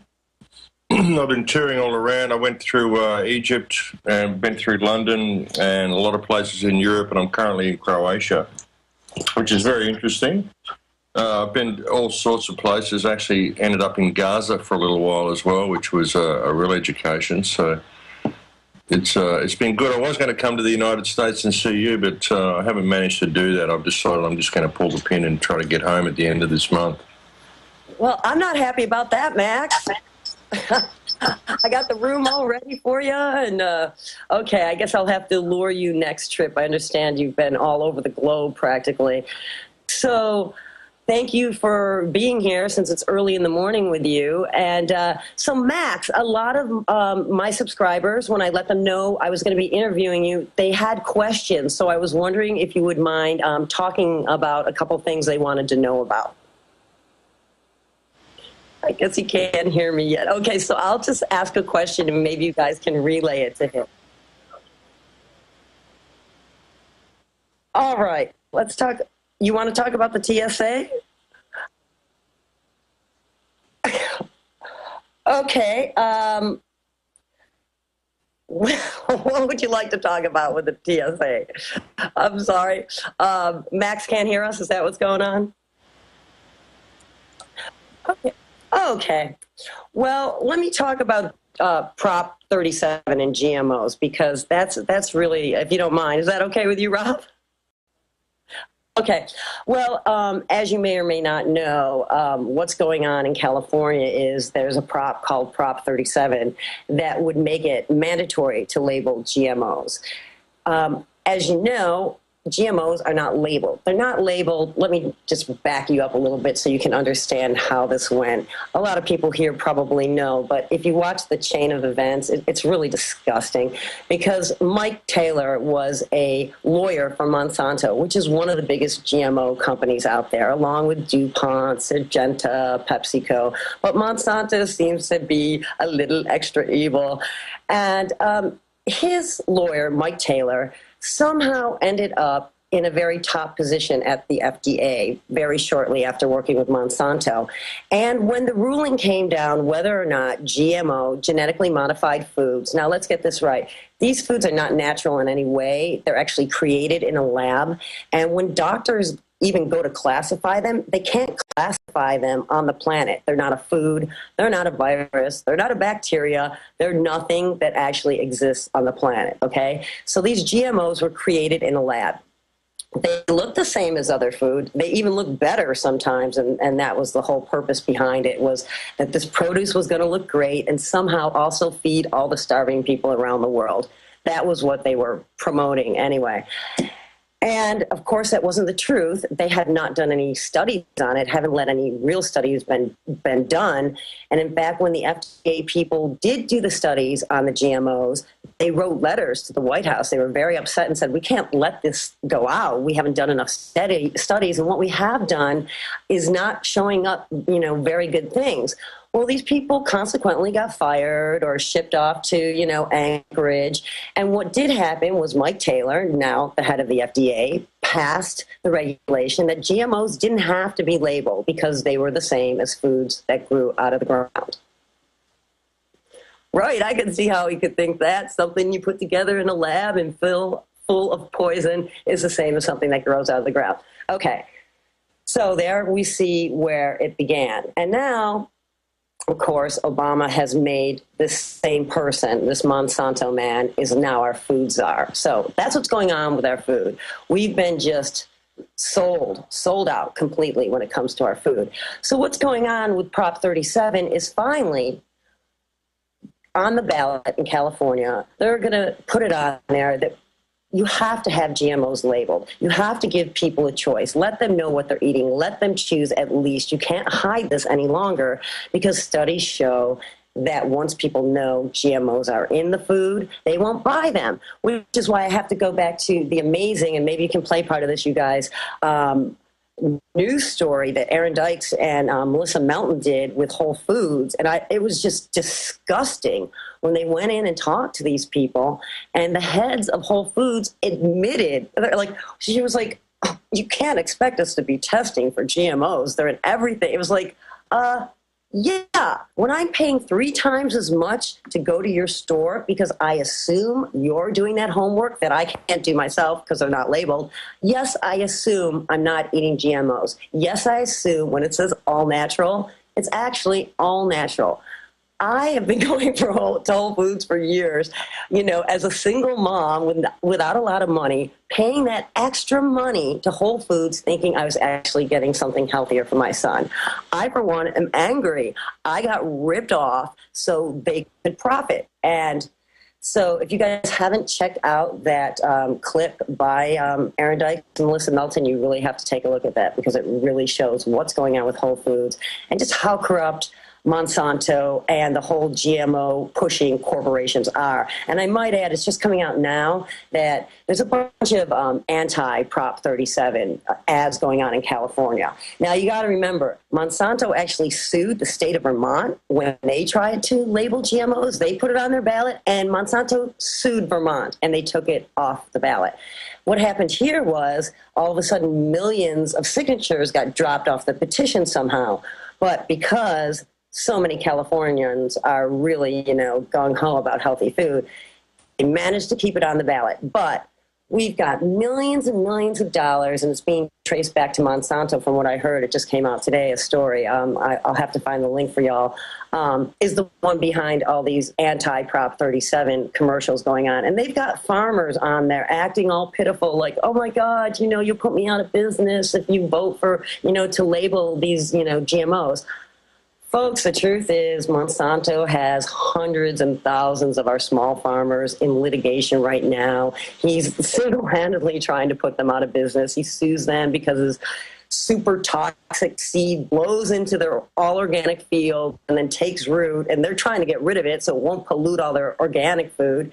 And he sues them for stealing his patented seed. So that's really what's going on, and it's really sad because there's so much confusion. If you look at what's going on with the commercials, it looks like Prop 37 is a bad thing when actually it's a really positive thing. Okay, so on that note, GMOs, I was going to talk to Max about so many things because he knows a lot about 2012, and he also knows a lot about Orgone Energy, and he's a total fan of noncompliance, which, if you don't know what that is, it's pretty much opting out of the system. So, we're not part of the system so that the New World Order doesn't win. But for me, All right, Max, fabulous. Max, I was just talking about noncompliance and your movie, The Awakening, and how, you talked about that. And what are some of the ways that people can be civilly disobedient in a nonviolent way and drop out? Well, I think that really when you look at the system, Linda, the whole system is based on fear-based mind control, the whole thing. And I've always said that the best form of non-compliance is love, really. The best form of non-compliance is getting on with your neighbours. You realise that everything that this system does, it's a system that's basically designed to make humanity expendable in order to support the parameters of the system. So we're always making humanity expendable in order to support the economic model. So you do the opposite of that in all that you do. That's what I do in everything that I do. I spend my life giving to people, basically, because the system demands that I don't. The system demands that I sell things to people. So, I kind of do the opposite of what the system demands me in everything that I do, and it just works. My life just works that way. I mean, there's a lot of people that have gone through different rabbit holes. They've gone down avenues of freeing themselves.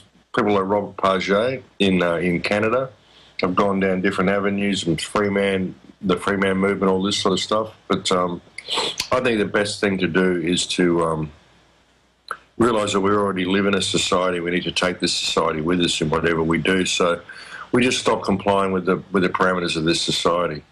And like I said, the best parameter, the best thing is love. Best thing we can do is love.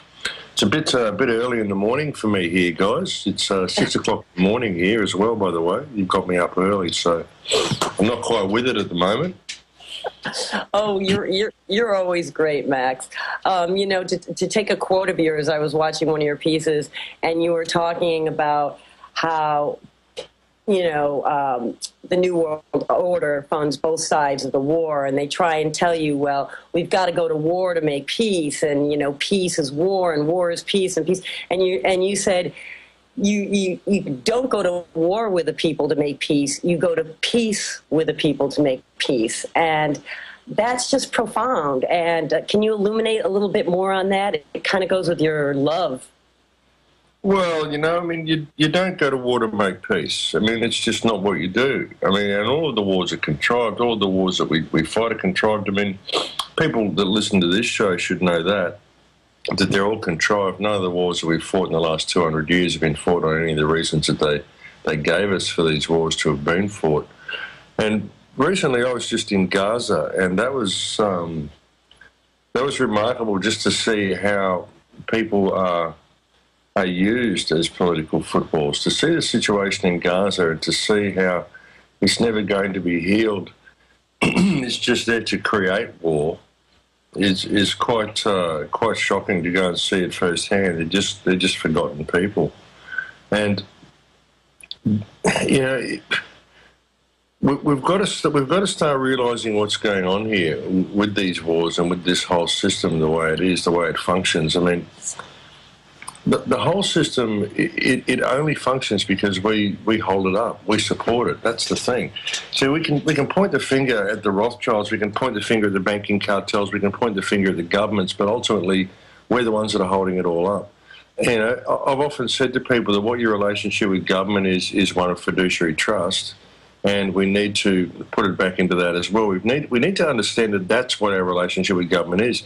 So we can't petition these people, we can't vote them out, we can't attack them by using the parameters that they give us to attack them. We can't attack them using legal or political means. We have to put it all back into trust, and we have to realise that our relationship with these people is fiduciary trust. That's how we have to deal with the system, because the government are public trustees. That's all they are. They're public trustees.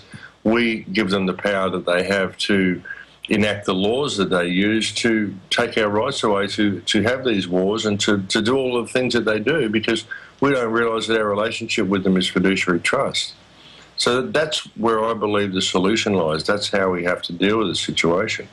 We have to put it all back into trust and realise what our relationship with them is. That has to be how we deal with it. Yeah. And really, when you look at it, it's obvious. It's absolutely obvious. Well, absolutely. I mean, we talk about the 1% and that we're the 99%, but the problem is, well, we're all one for one, but the fact is, until we get united, until we all remember that we're all one, you know, we won't be able to be as effective. Right now, they work on, you know, separating us through fear, through these different, you know, wars and things going on that say you're separate when in fact we're the same. Well, they do, but the thing is that even if we were to unite, I mean, what sort of a front do we unite on? You know, the front's got to be fiduciary trust. It's got to be the united front that we use, because I mean that's the only means we've got. That's the only method that we've got of dealing with the system. You can't deal with it politically. You can't deal with it through the methods that they give you. You've got to do it through trust. That's the thing. So we've forgotten that that's what our relationship is. See, even when the president goes there and swears to serve the American people, when the president gets elected to office, swears to serve the American people, this is showing that he's a public trustee. This is showing that the Prime Minister of my country is a public trustee. That's what these people are. So that's the way we have to look at it, and that's the only place remedy will be found. That's why we have to look at it as trust. You see what I'm saying? It can't be looked at as anything else. It can't be looked at as your leaders. You can't have to operate within political parameters or legal parameters that they provide. You've got to put all of that after the trust agreement, which is the basis of your relationship with these people. That's why it has to be looked that way. That's the only way you're ever going to deal with it. And that's the best form of non-compliance. Absolutely. I mean, start working out what's going on with this trust agreement before you even get to the political side of things or even get to the legal side of things. You know, if you're claiming you have the law or can create the legislation which you're going to use to do all these things to myself and to my society, then let's look at where you get that power from, because it's a trust agreement. So that's how we have to deal with it. And when you get enough people that can look at the world this way and stand in their own personal power in order to make this happen, that's when you'll get some real change. That's about the only thing we can unite them on.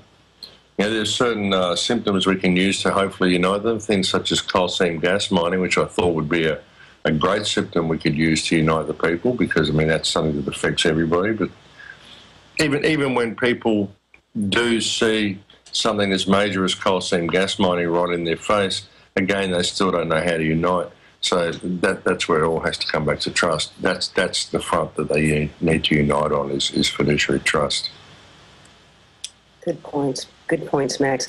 Now, I had a lot of people that asked questions. I just want to get a couple in because we're moving through this hour pretty quick. What are you happy and positive about, Max?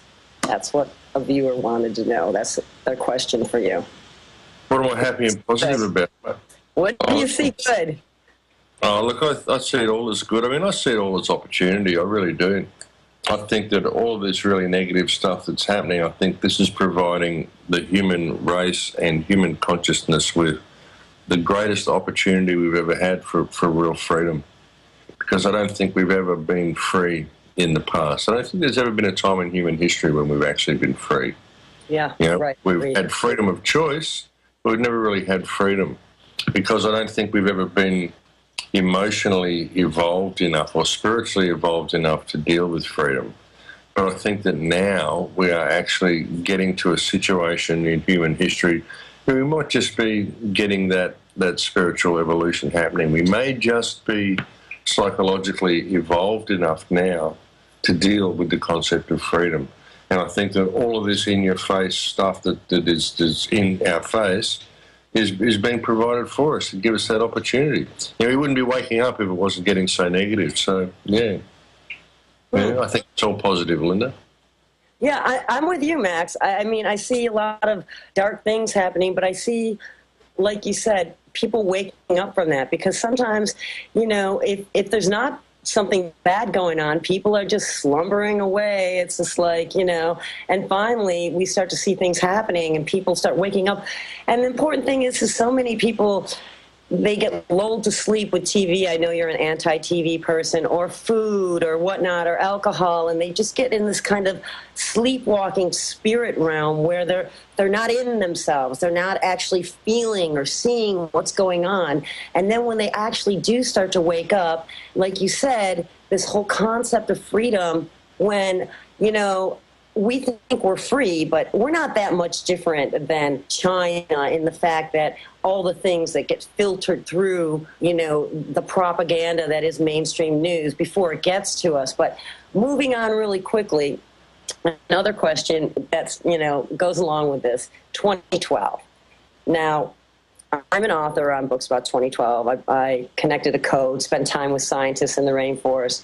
Terence McKenna has his time wave zero theory, where he shows at the end of the Mayan calendar that we are about to go into the most novel time in all of history. He supposed that it wasn't going to be the end of the world like many people theorize, but that something so novel, such as time travel, would be invented that it would change everything we know, that we would cease to think of death the same way, or aging, or even any linear movement, because we could go back and forth. Therefore, time would not act as we know it, and we'd be entering a new paradigm.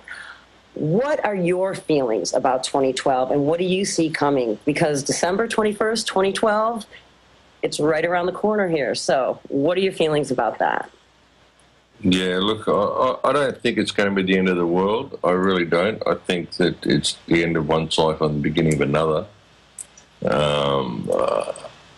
I find Terence McKenna's views to be interesting. I find them to be very novel as well. I thought, you know, I mean, the idea that something novel could happen is a novel idea in itself. And, you know, I mean, I don't... Again, I think it's an opportunity. I've never really placed a lot of credence on the whole 2012 concept. I mean, I think it's a bit of a red herring, but again, it could be an opportunity as well. I mean, it would appear that the planetary frequencies are rising. Even the fact that we're having conversations like this and doing shows such as this shows that there are certain frequencies of consciousness that are rising. And that's not anything new. It's just the way things seem to be going. You know, people are waking up. It's the first time in human history we've been given an opportunity to be awake. And so I think it's a good time. But, you know, it's something we have to participate in. If there is going to be a change in 2012, then it's going to require audience participation. That's what I think with 2012. I don't think that it's something we can just sit back and wait for the world to change on that date. I think that people that are waiting for that are going to be greatly disappointed come December 22nd. Mm-hmm. But, you know, I think it's an opportunity, but, you know, we have to participate. Yeah, I mean, a lot of people say, oh, it's just Y2K, and, you know, it possibly could be. But then again, it's not just the Mayans, I like to say, that have pointed to this date. It's the Egyptians, the Sumerians, Mother Shipton, Nostradamus. A lot of different cultures have pointed to this exact date, which just makes it interesting to look at, because why are they all pointing at this date and what's going on? Like you said, I see a lot of positive, higher energy coming up. We see these, you know, rebellions all over the world of people not willing to be enslaved anymore. And that's beautiful. That's spirit rising. That's people taking action. And so, yeah, I'm with you. It's going to be a human movement that changes things. I don't really see any devastation coming. But on that point, Max, you're in Australia, and you know our elections are coming up. Do you have a favorite between Romney and Obama? Look, a favorite, I think. You're using the word loosely, I think, aren't you? Right. It's like saying, do you like your spinach or your collard greens? Okay, yeah. Yeah, I can't say that I'd honestly say I have a favorite from those two, no. I mean, Obama probably will win, but I don't think it matters. I honestly do not think it matters one hoot who wins, not one little bit. You know, it might keep certain people happy if one face is up there for a little while longer. But I don't think it makes any difference. I mean, the agenda goes on. It always does. It always has. It makes no difference. But I think that they'll probably keep Obama in there for a little while longer yet. Well, I know, we can't bet over here in the United States, but Paul Joseph Watson, our anchor out of London, they all bet over there. And he said the last time that he mentioned it, he said Obama was winning 70-30 with the bookies. So I don't know if that's still going on after the lackluster debates he just put in, but I mean, they were both lame, and they're both owned by the same people. That's the joke of it all.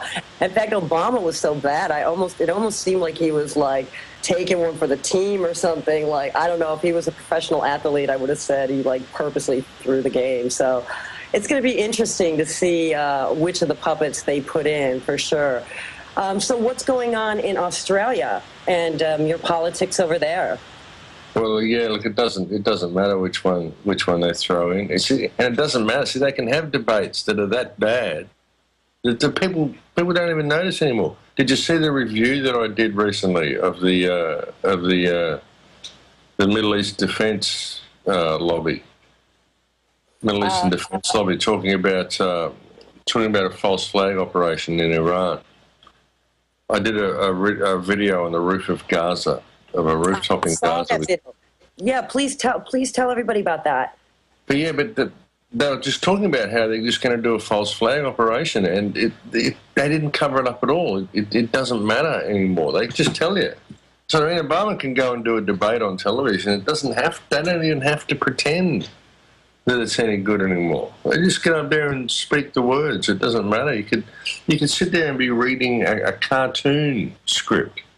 And people wouldn't notice. They wouldn't notice. If you read the script with sincerity, they would not notice that you're reading a cartoon script. Okay, America's not that bad.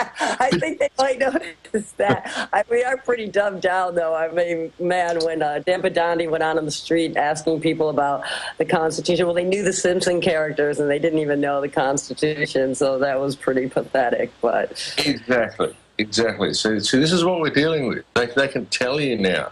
Look, we're going to flags. Look, if the American president can't get us to war, perhaps it would be best if someone else was to start the war. Right. They're just telling you blatantly what they're doing. So, and look, I can't tell you what the politics are like in Australia at the moment because I've been right out of the news because I've been travelling. I'm still in Croatia at present. Well, so let me tell you the latest thing.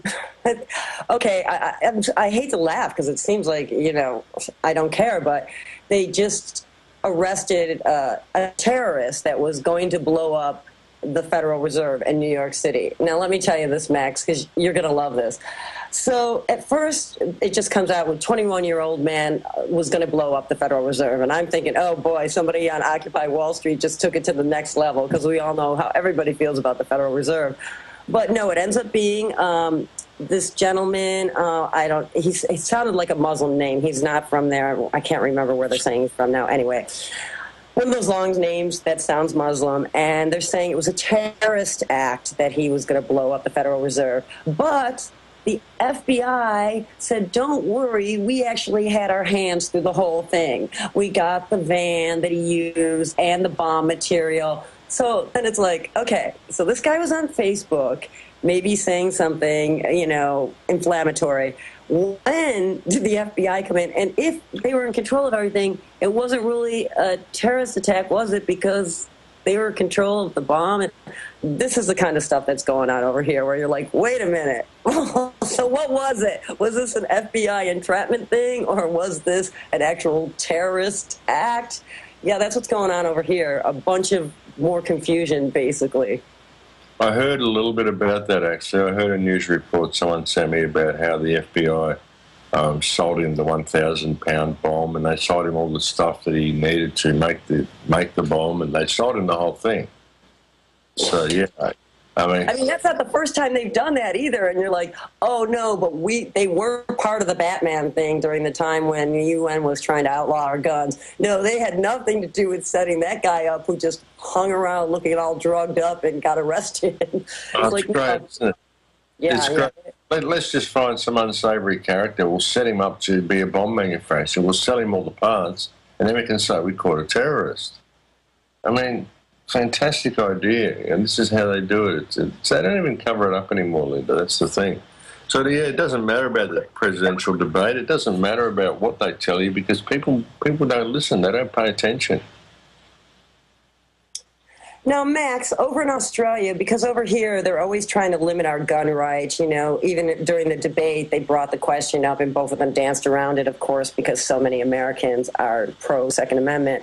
But in Australia, they took away your guns, right? What year was that, and how'd that go down? And what do you think about that? Because I get Australians writing me all the time saying, don't give up your guns, darn it.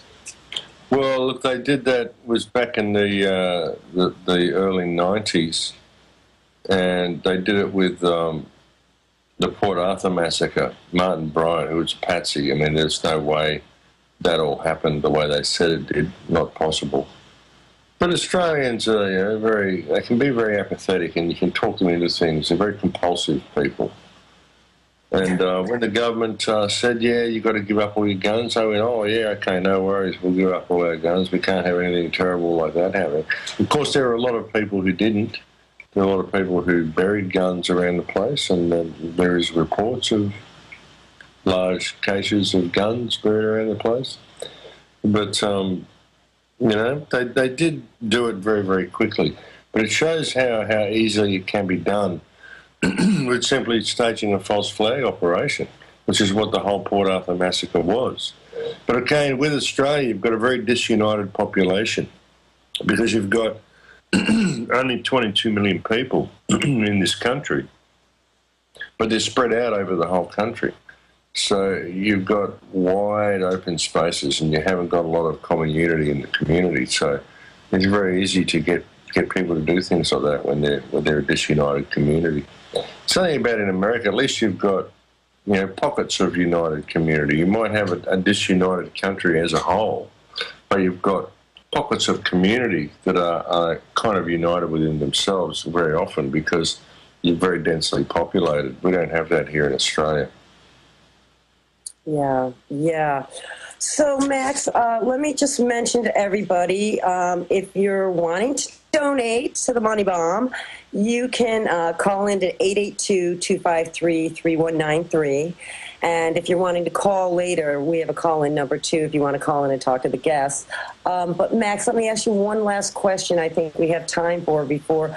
Somebody wanted to know your opinion on orgone energy. Is it possible? Do you see it ever coming into being in our lifetimes? What are your feelings about that?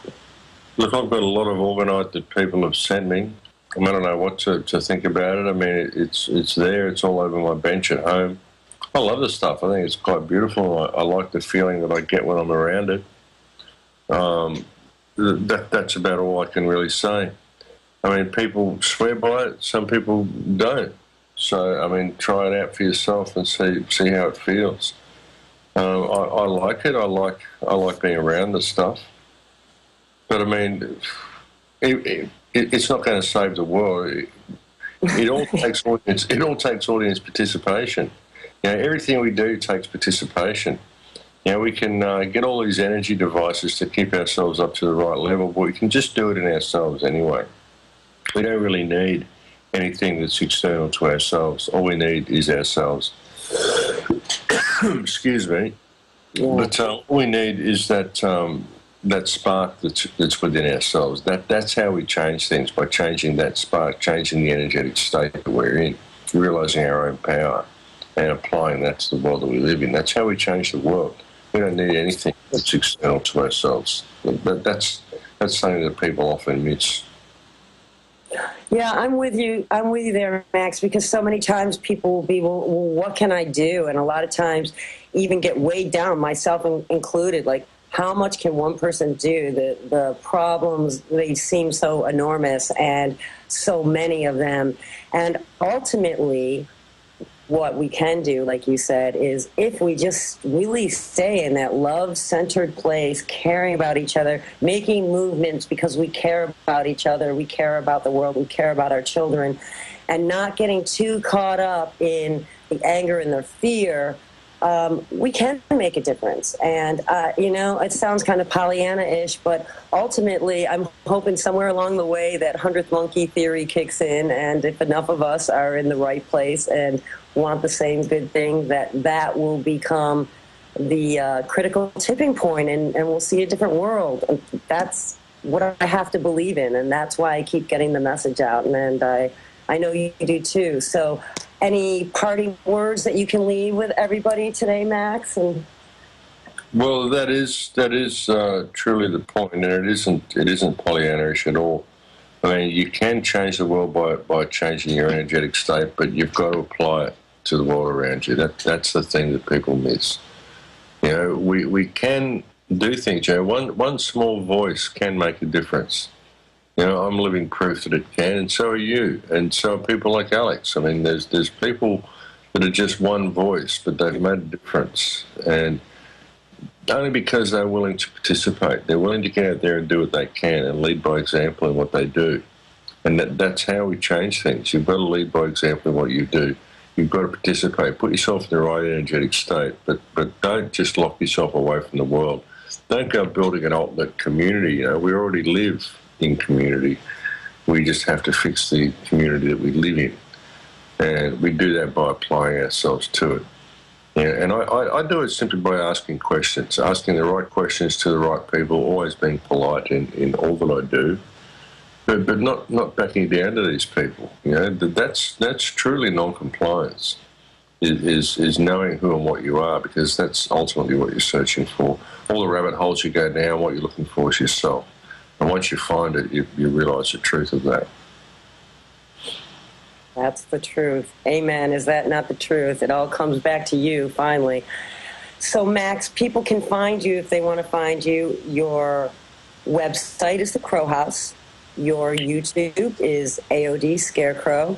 They can also find your documentaries on your YouTube channel. Is that the best place to go, or The Crow House? Yeah, the YouTube channel or The Crow House. It's all there on The Crow House. You can find a link to the YouTube channel, Facebook page. It's all there. You can contact me via The Crow House. The forums are down at the moment. They've been hacked again. You get that, you know. Yes, lovely YouTube. The minute you start putting out any real truth, I know Alex's channel goes through this all the time, and they just stop giving you views, or they won't let you upload something or whatnot. I know you get a lot of that too, because your channel is so big. And because you've done so much to help, Max, I really have to say to everybody, if you haven't gotten a chance to ever listen to any of Max's radio interviews or his videos or his documentaries, they are amazing. And it's also a really great way, because like you said, Max, I don't know about you, but you know, just reaching out and talking to people can be so fearful, because people don't want to talk about real things. They don't want their world shattered. And to find a way to bring up a very important, sensitive subject and just have a real conversation, human to human, that's part of being an info warrior. That is hard in itself. I'll be in line and I'll be like, I want to tell them about Prop 37 and GMOs, and like while they're standing there with Wonder Bread and their 3 kids. But, you know, the fear thing comes up.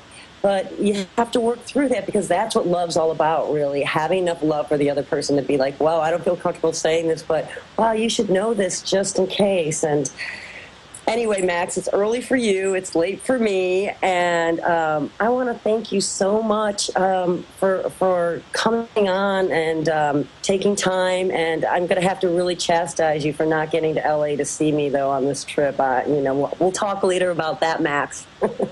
Yeah, not a problem. Sorry about that. I just got burnt out and decided it was time to go home. You're just afraid I'll take you out surfing. Yeah, right. Okay, Max, is there anything you want to say before we go? No, look, that's about it. Thank you for having me on. Sorry about the shaky start. Remember Palestine? Remember Palestine, folks? I got my Remember Palestine wristband on. I was just there. Don't forget Gaza. I'll say that. okay, Max. And you can watch those videos of Max on YouTube in Gaza, and they're really worth watching because they really moved me. So great job, Max, and stay safe. And we will talk to you soon. And thank you so much for being our guest tonight and being part of the Money Bomb 2012. Thank you, Linda. Bye-bye.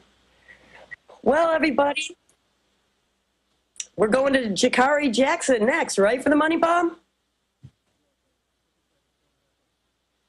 Okay. So, everybody, thank you so much. This is Linda West. I'm signing off here in Los Angeles, and Jakari Jackson is coming up next, and you all know how thrilling, exciting, and handsome he is, so you want to stick around for that. And once again, let me give you that number if you want to donate to the Money Bomb. It's 882-253-3193, and you can help us all get the news out more. And thank you so much for watching me. And everybody, a big kiss, and to everybody in Austin, I miss you. And thanks for having me on.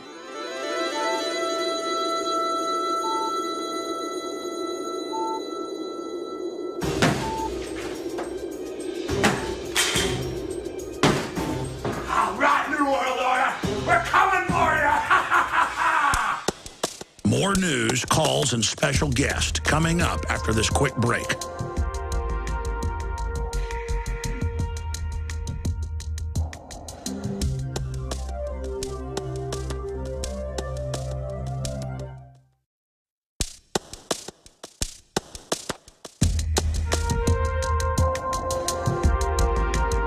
Two days to wake up the world money bomb. Call in to donate 1-888-253-3139. That's 1-888-253-3139. 1-888-253-3139. Second-year UT law student Cody Wilson has devised a plan to print guns from a three-dimensional printer. Now, this is a regular printer, and this is a regular sheet of paper, and this is a picture of a gun, but there's really no difference. Now, whether or not these guns will be classified as Title I or Title II remains to be seen, but the main point here is the little man has his freedom intact. Our Second Amendment rights may be simply printed from a printer, and that scares the pants off of the tyrannical government. People say, oh, you know, now everyone can have a gun. Everyone can already have a gun. This is America. I mean, you know, and wiki weapons aren't anytime soon going to be the real threat to human civilization. Defense Distributed has developed two prototypes. These are Wiki Weapons A and B. Wiki Weapon A is what we're calling our teaching prototype. It's designed to have no moving parts and be completely electronic in its action. It'll have a solenoid and electronic add-ons after it's been printed, and so in effect, it's only the beta for the fully realized vision that we're talking about. Wiki Weapon B is the trickier animal. Wiki Weapon B is conceived to have a fully mechanical action. The electronic versus the mechanical operation of a trigger mechanism is one that actually evolved from the Olympics. Olympic-level shooters were looking for a quicker lock time, and the only way to really ensure an instantaneous lock time is to eliminate the mechanical components.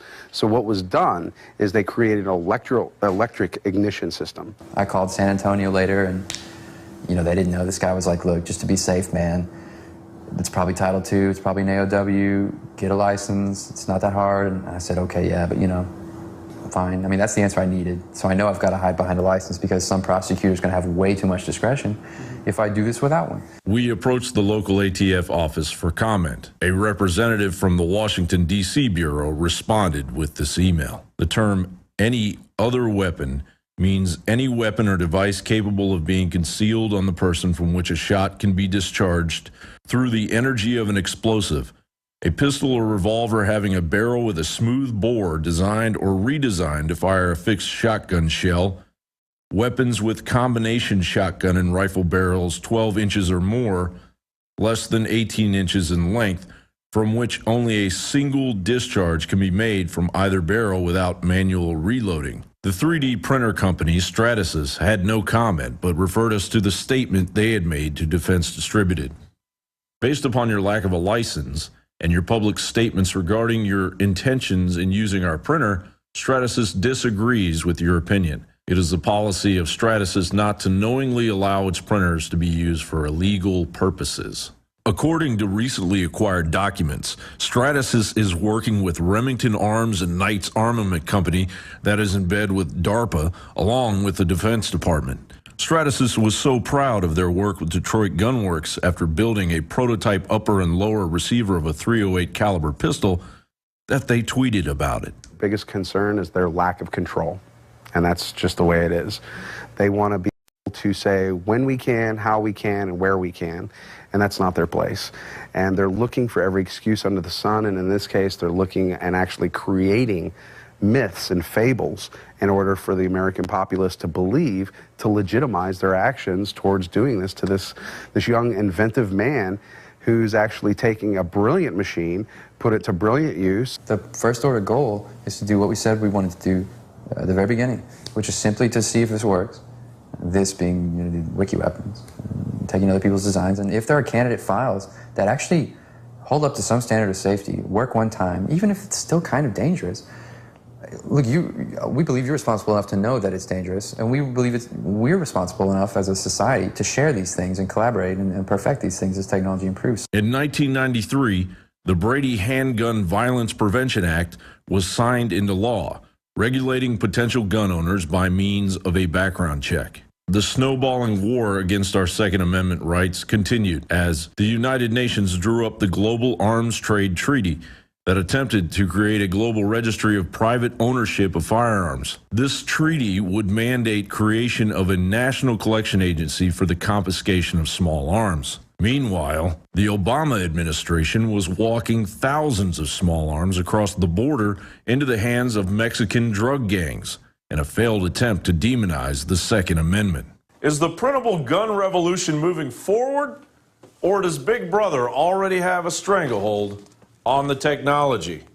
I'm John Bound for InfoWars Nightly News.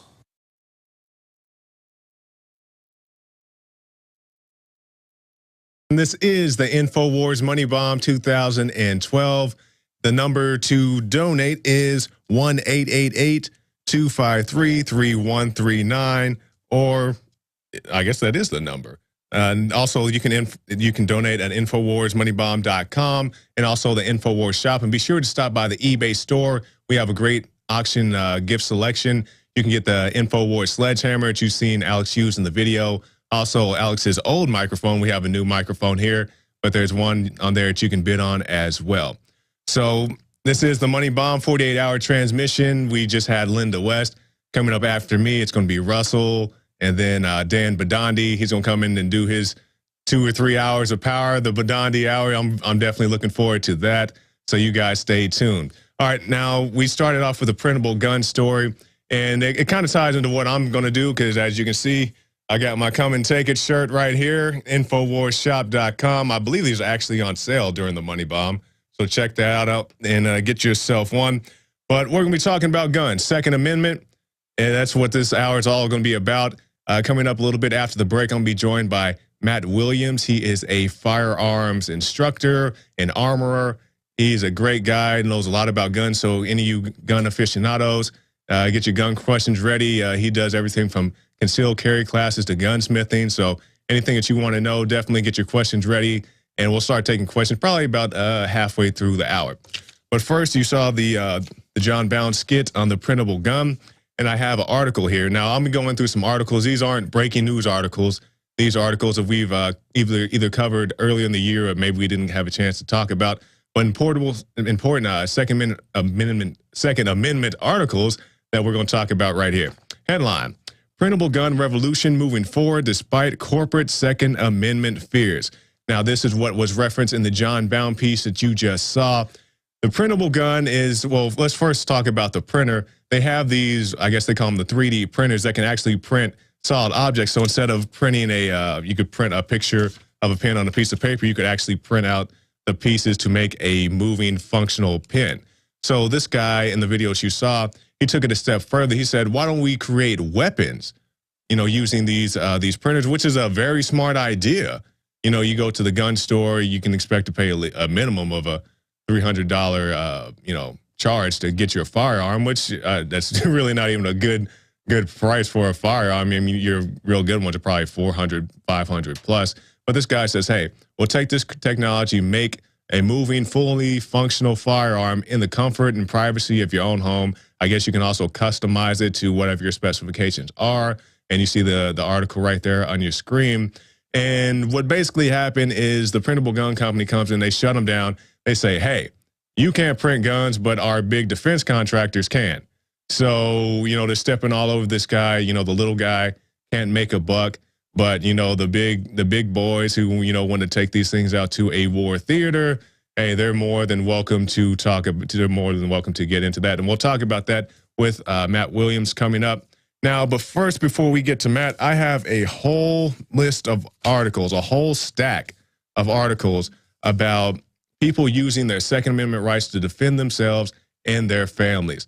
Now, we always hear about these big shootings, the Colorado shootings and this and that and whatever else, but we rarely hear about these people who, defend themselves lawfully with their Second Amendment rights. And that's something that's very important. These things rarely get covered in the news, and when they do, it's quickly swept under the rug. And I definitely recognize things like Colorado. Those are great tragedies, but there have been great tragedies averted because people took it upon themselves to be armed, to know their Second Amendment rights, and to act responsibly. I'm not advocating cowboys and vigilantes, shooting up everything. I'm not about that at all. I don't even think everybody has a right to own a gun to an extent, but if you're not a responsible gun owner, if you're fidgety with a gun or you're afraid you're going to shoot your dog or whatever else, don't go out and buy a gun. Don't buy a gun because your neighbor just got their house broken into because you're buying it out of fear. You're going to end up doing something that you don't want to do. So definitely be responsible with your firearms. We'll talk about that with Matt in just 1 second.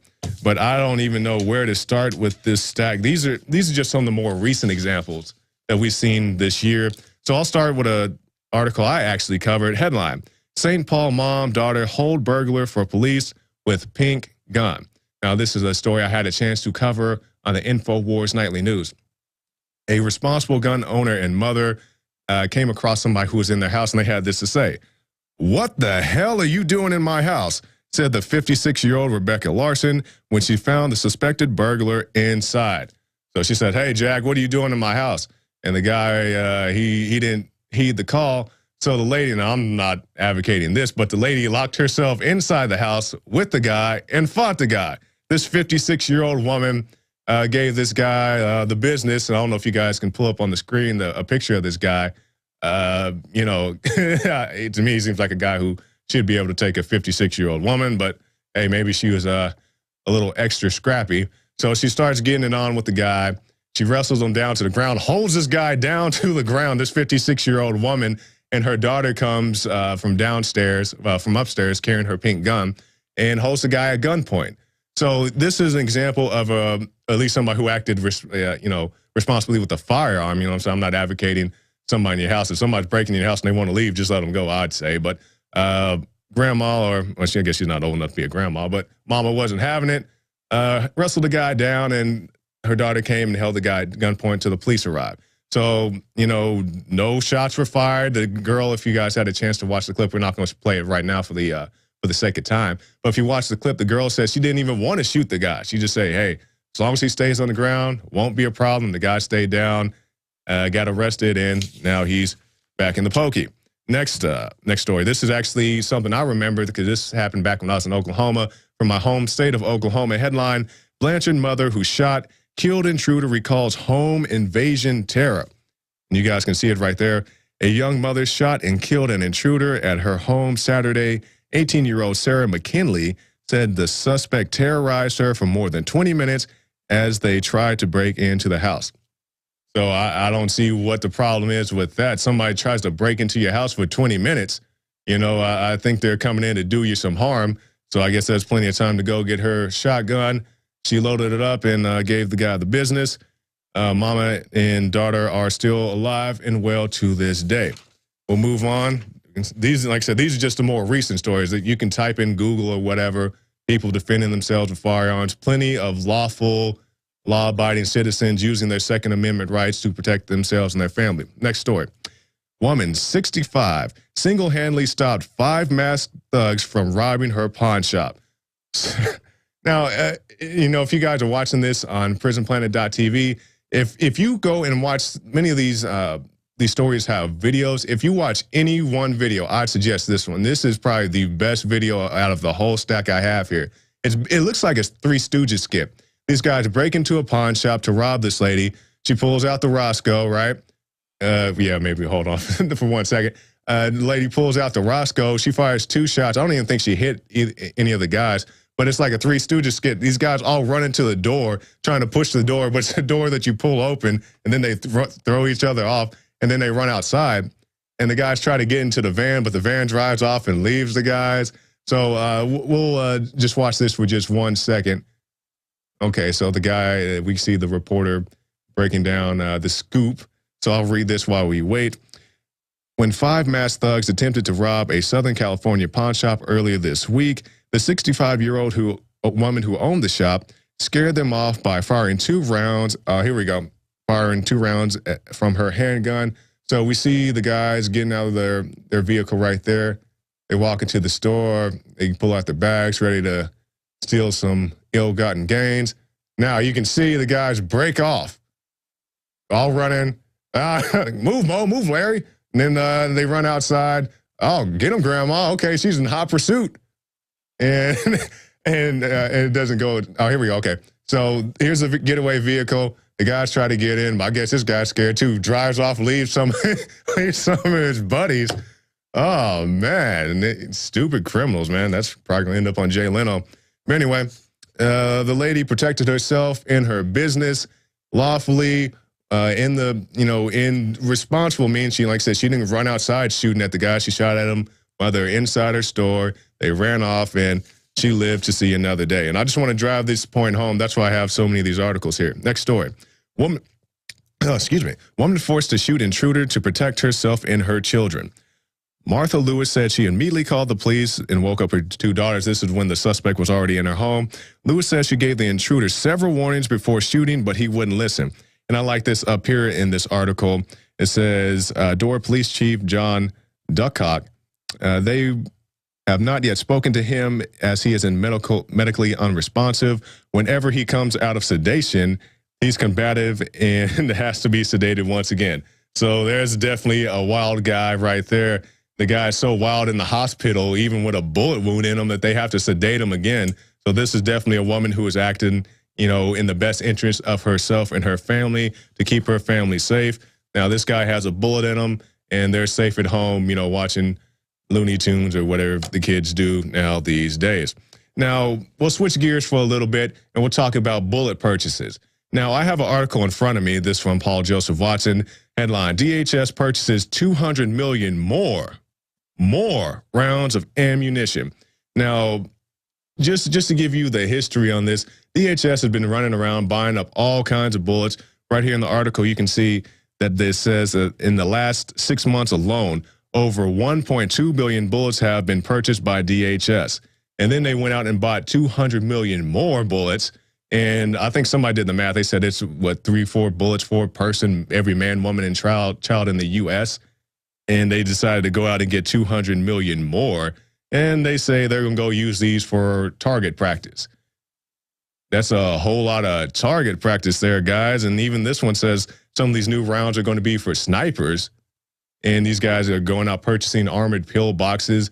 I'm not exactly what these guys are planning for. I mean, I may be a conspiracy theorist, but it seems like a little martial law preparation. There's that word, prepping. So, hey, I mean, if I go buy a couple boxes of bullets and some bottled water, I'm a prepper, but they're preppers, and I mean, I guess that's okay. But speaking of guy, this guy isn't even a prepper. If we can get a doc cam right here. Man investigated by police for buying ammunition. So we just saw an article right here. DHS is running around buying 200 million more rounds of ammunition, but this guy goes out to the store, buys 3 boxes of ammunition to go shoot at the range, which is nothing. I don't see anything wrong with that. This guy goes out, buys 3 boxes of ammunition to shoot at the range, and he gets a call from the state police.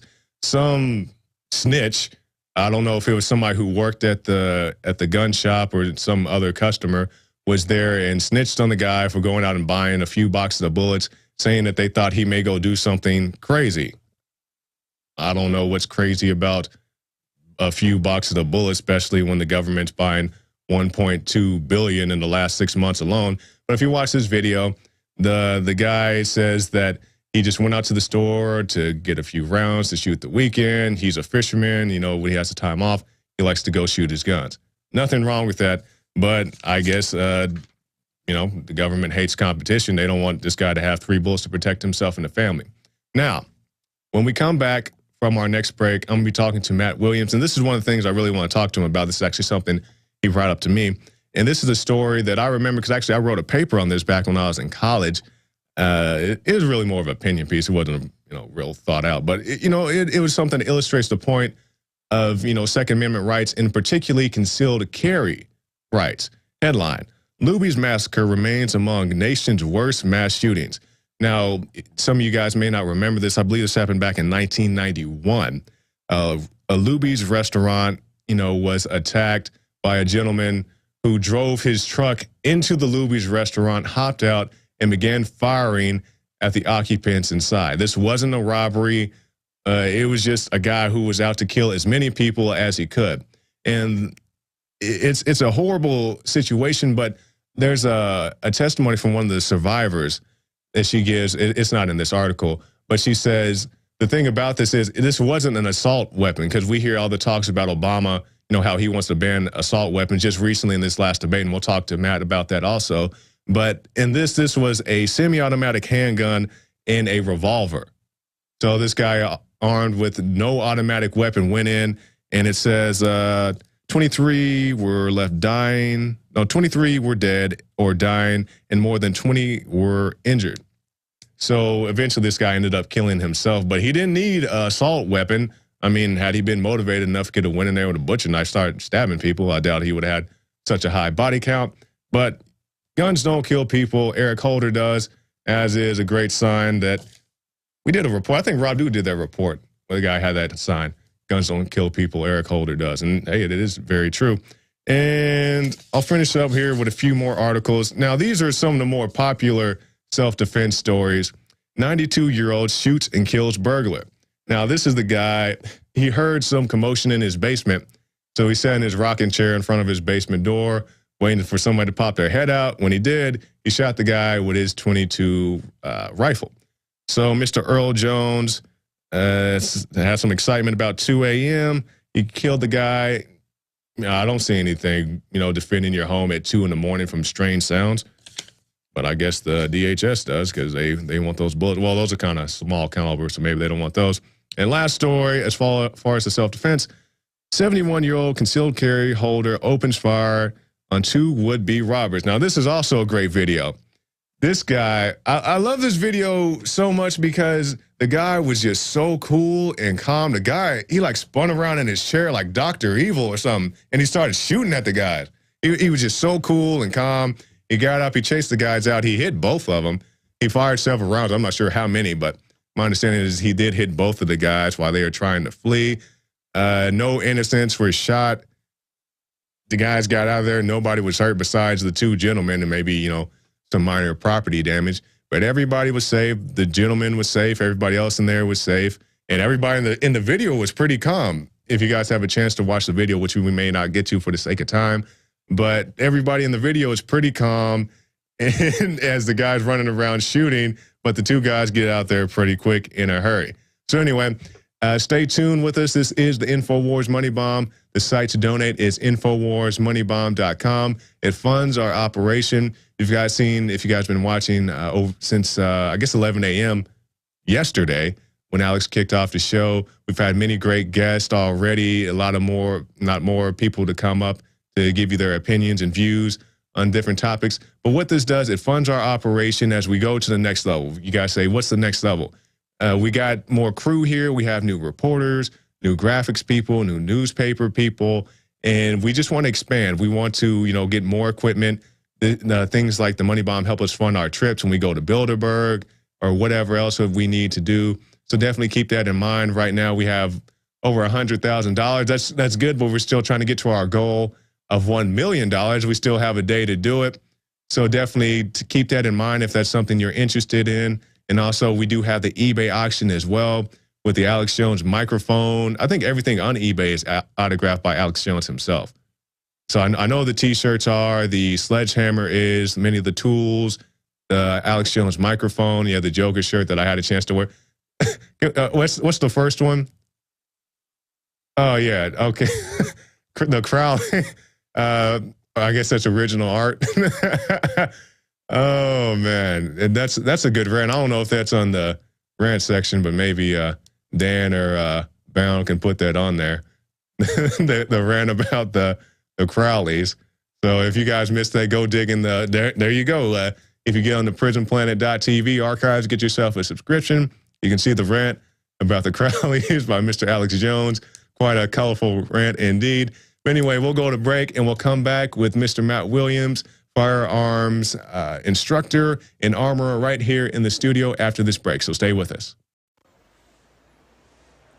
The National Defense Authorization Act empowers the U.S. military to operate on American soil. They can arrest American citizens and cart them off to detention centers anywhere in the world, basically turning the entire homeland into a battlefield and allowing the military to arrest individuals and detain them indefinitely without trial. Now, this violates every aspect of a free society by denying Americans their constitutionally protected right to due process. How do you think the average American is going to respond? The same way they responded at the Kent State massacre when National Guard troops were used to fire live ammunition on students who were nonviolently protesting the Vietnam War. The American public was outraged. The military's here to defend us, not to prosecute us and arrest us and throw us in jail. I think it's a sneak attack by Congress and people to, counter the movement on Wall Street. These people are saying that the passing of the bill, basically it means to them that the Rubicon has been crossed, that this means America will become complete and possibly irreversible totalitarian military state. Well, then our only hope is some defective armed force members. I think that's our only chance, is the military needs to enforce our Constitution, and our congressmen are trampling over the rules that were established over 200 years ago. And that's the whole problem. There's too much corruption in the executive branch and in the congressional. What would you say to active military who might be told to enforce this bill? Listen, I'm a veteran of the United States Army, 31 uniform, airborne, and I'll tell you what, very simply, we take an oath to protect this country from threats both foreign and domestic. It's not good, it's not healthy for our democracy, for the American Army to be involved. For those people who say that, oh, it could never happen here, it could never happen to us, those are called the famous last words. Many times throughout history, situations have happened where governments have turned their military against its citizens. You know what? History repeats itself. If that eventuality does happen, you have to remind yourself that these are your brothers and sisters and neighbors and people you went to school with.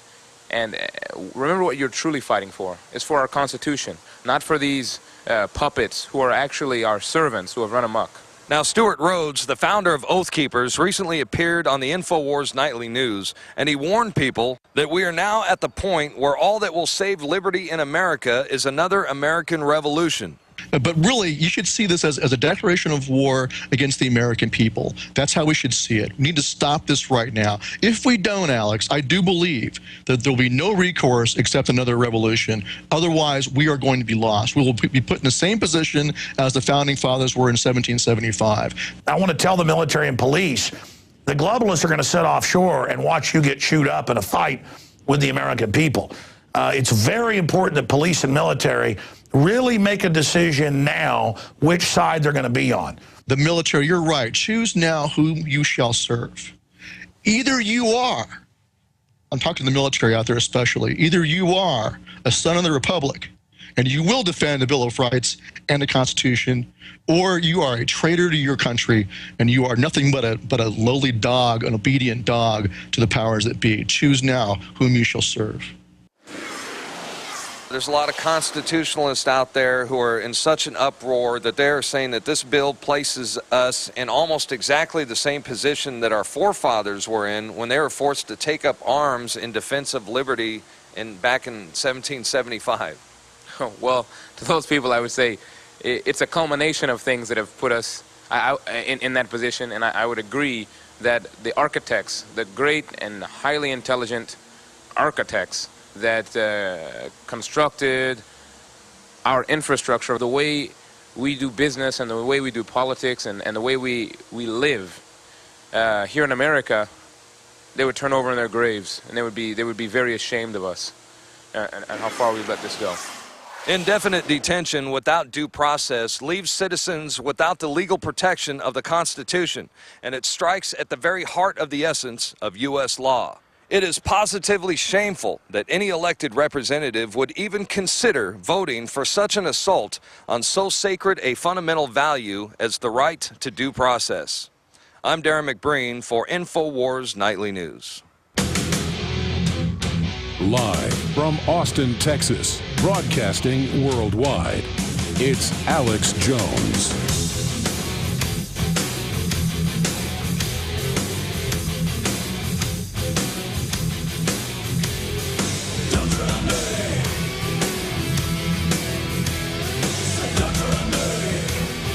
All right, I have no idea what this song is, but the crew seems to like it. What is this song? Don't tread on me. Oh, okay. Well, I'm pretty lame. But anyway, this is the InfoWars Money Bomb. I'm Jakari Jackson, back again. I'm joined in studio by Mr. Matt Williams. How you doing, Matt? Good, buddy. How you doing? Doing real good. Okay, the sites to donate, InfoWarsMoneyBomb.com. And also, you can check out the eBay page. Great auction items on there, and also the InfoWars shop. Now, Matt, we had a chance to talk during the break. So I just want to get your take on a few of these things. You were telling me about the DHS bullet purchase, and you're telling me why they need hollow point, instruments. Well, as far as the bullet purchase, it's twofold. One, they bought as many rounds as they actually did because in the firearms industry, everyone's taught to train as though they're fighting. Right. Because you're developing muscle memory, you want to stick to those fundamentals. Changing things that you practice at the range only to do something completely different out in real life is fatal. Okay. So there's some truth to the practice ammo. The bigger problem I see is federal ammunition themselves. Why the bullet that they're selling it's actually what I carry.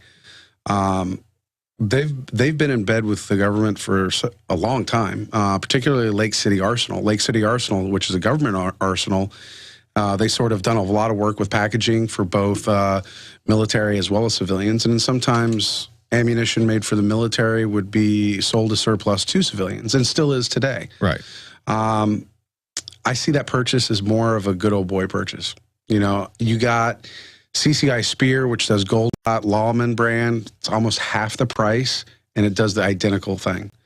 So it didn't make much sense to me why they actually bought federal HST to practice with. Right. It's a fantastic round, and there's really no surviving it. I haven't heard of anyone who's survived a round from it yet. Mm-hmm.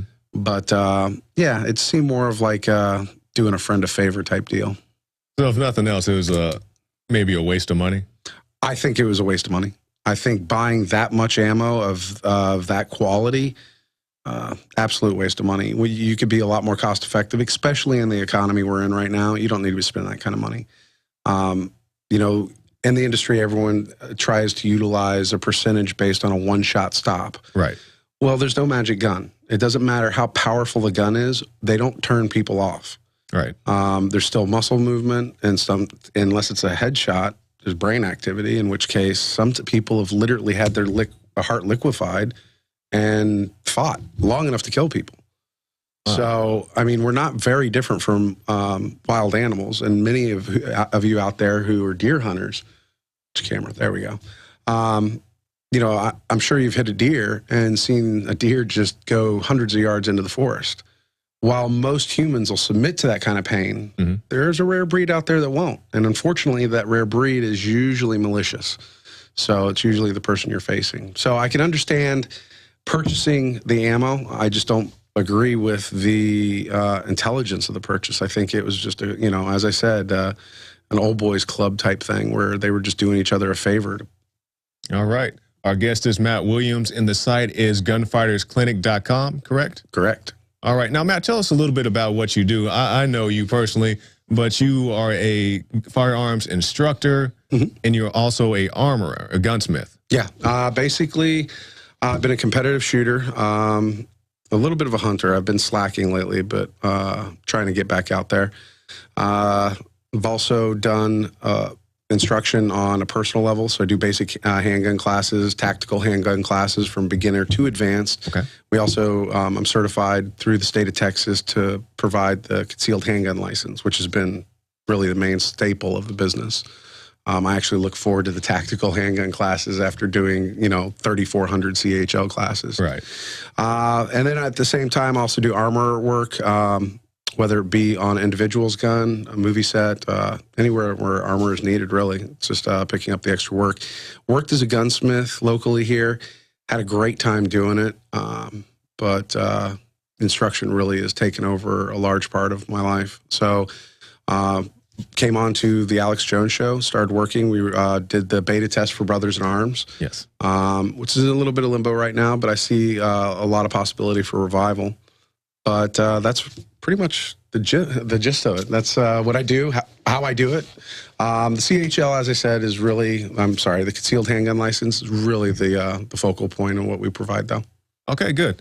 All right, the number to donate for the InfoWars Money Bomb, 1-888-253-3139. Again, that's 1-888-253-3139. And if you have a question from Matt or possibly even from myself, you can call 877-789-ALEX. Once again, the number to call in is 877-789-ALEX, and that will get you on the air with Matt Williams, firearms instructor. Now, Matt, we had a chance to speak a little bit earlier about another topic, that being the Luby's massacre back in 1991. And you thought this was a very significant, I hate to say that something like this was significant, this shooting, but it brought to light the issue of concealed carry in the state of Texas. Can you tell us a little bit about that? Well, our legislatures over decades of time have constantly robbed us of our liberties and rights, and they've done it for the safety of a few it's really not the safety for anyone. The person's already dead. Basically, they've implemented laws making it more restrictive on what we can purchase, what's imported into the country, and what us as civilians can actually own in comparison to our military.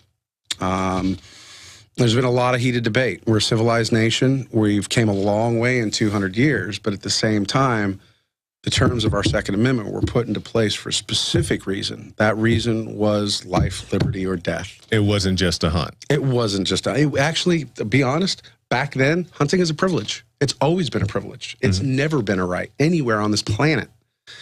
They implemented it, I believe it was in 2001, Supreme Court acknowledged it for the right of self-defense as well as hunting.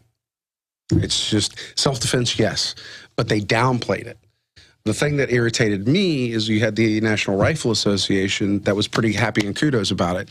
I could see their point. Getting hunting as a right is a big step, but the teeth of the Constitution stipulate, that our rights to bear arms shall not be infringed. And it wasn't stating the government, it wasn't stating the military, it was stating the people. That's right.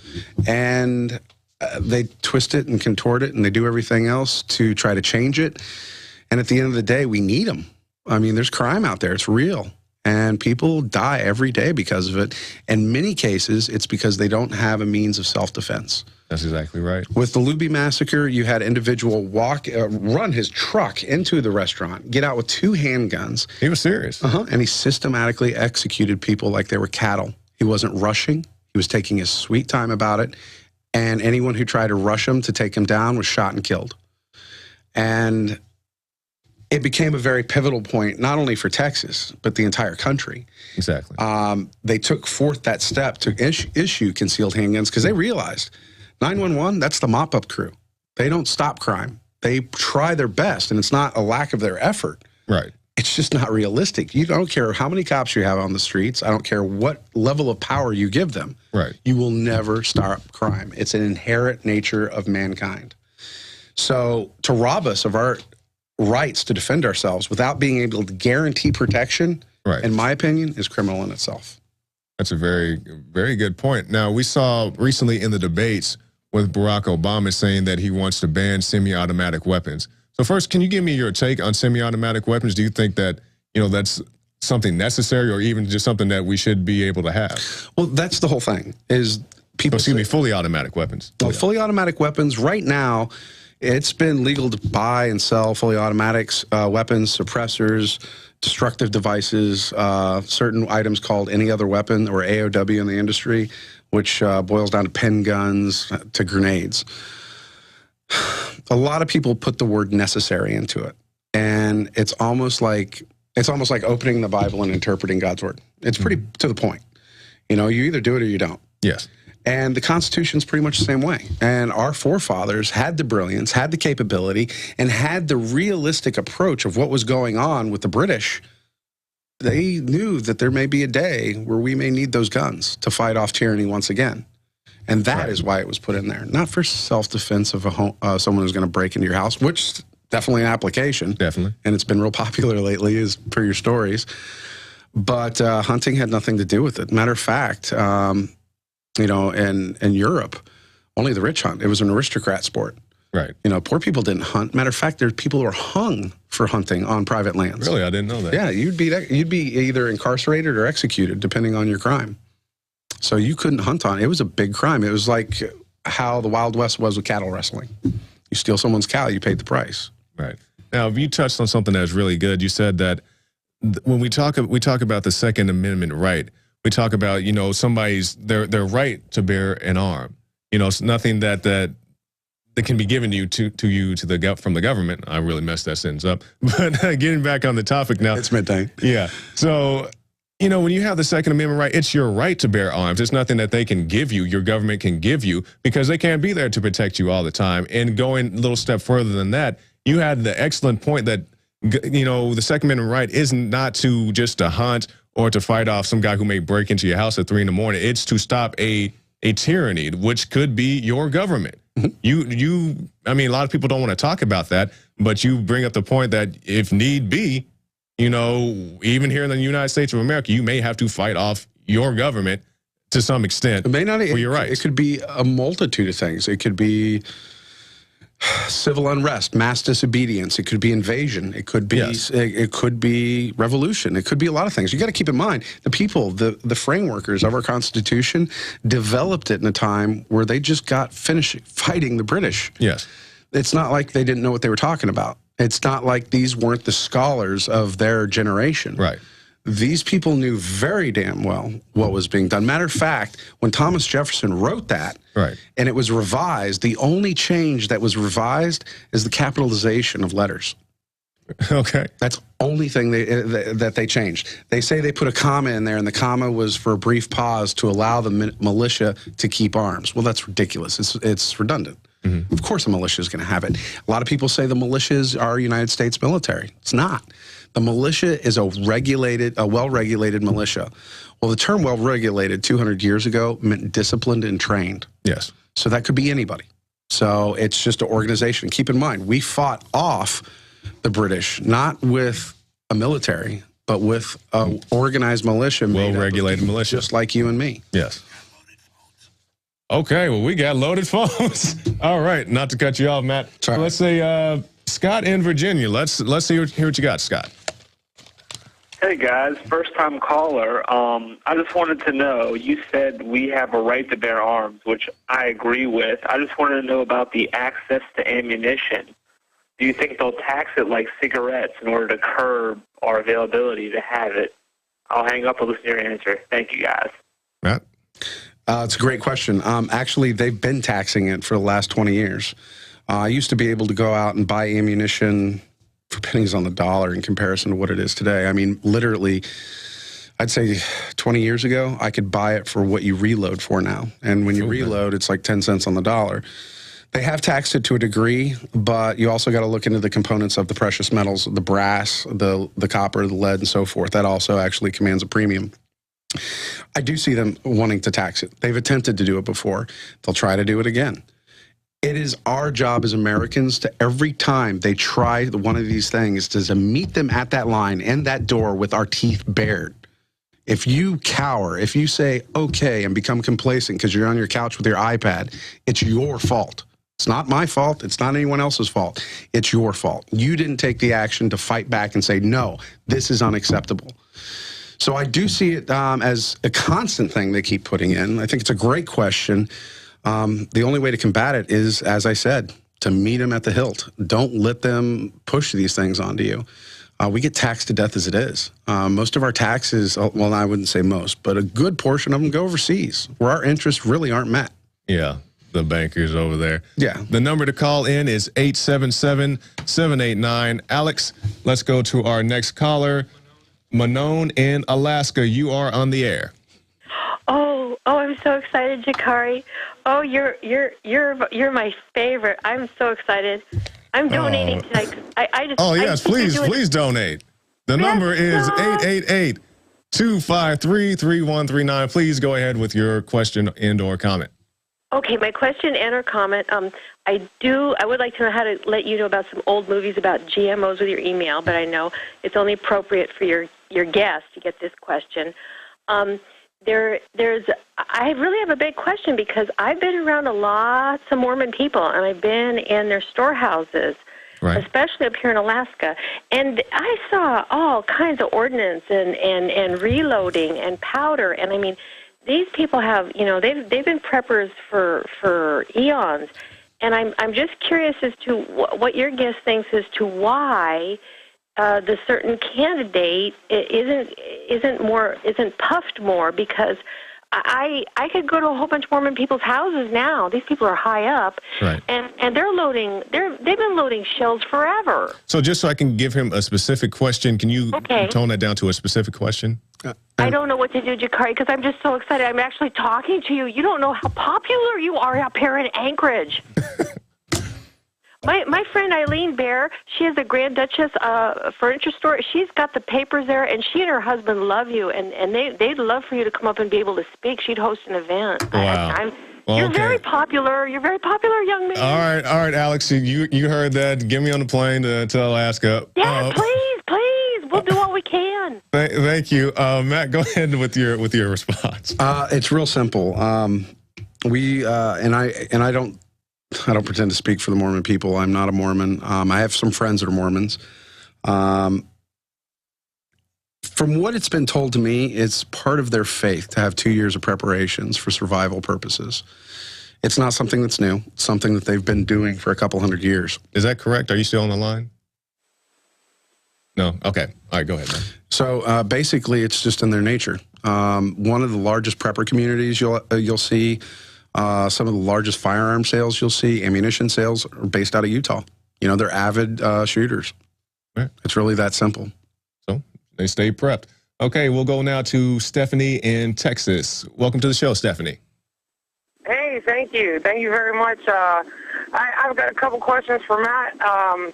Matt, I've got a concealed weapons license. When I lived in Virginia, I've been here in Austin for about a year and a half. And when I was in my class, I know that Texas recognized Virginia, to be able to have a concealed weapon. Correct. But now that I'm a resident in Texas, do I need to get a concealed weapons license here because I'm a resident? No. We have reciprocity in 33 states. So does Virginia. So basically what happens is when you move here, previous to 2007, yes, you would have had to relicense. But since 2007, the reciprocity has become more firm with these states, in which case you only have to, you will have to retake the exam when yours expires. You can't renew it. You'll actually have to take the Texas exam, which is a full course. But your CHL is good until the date of expiration. Okay, one more quick question. Sure. So I only have one handgun at this time, and I wanted to get another one. It's registered. I know they're going to come, eventually, and I'd like to get a couple more to, bury, whatever. And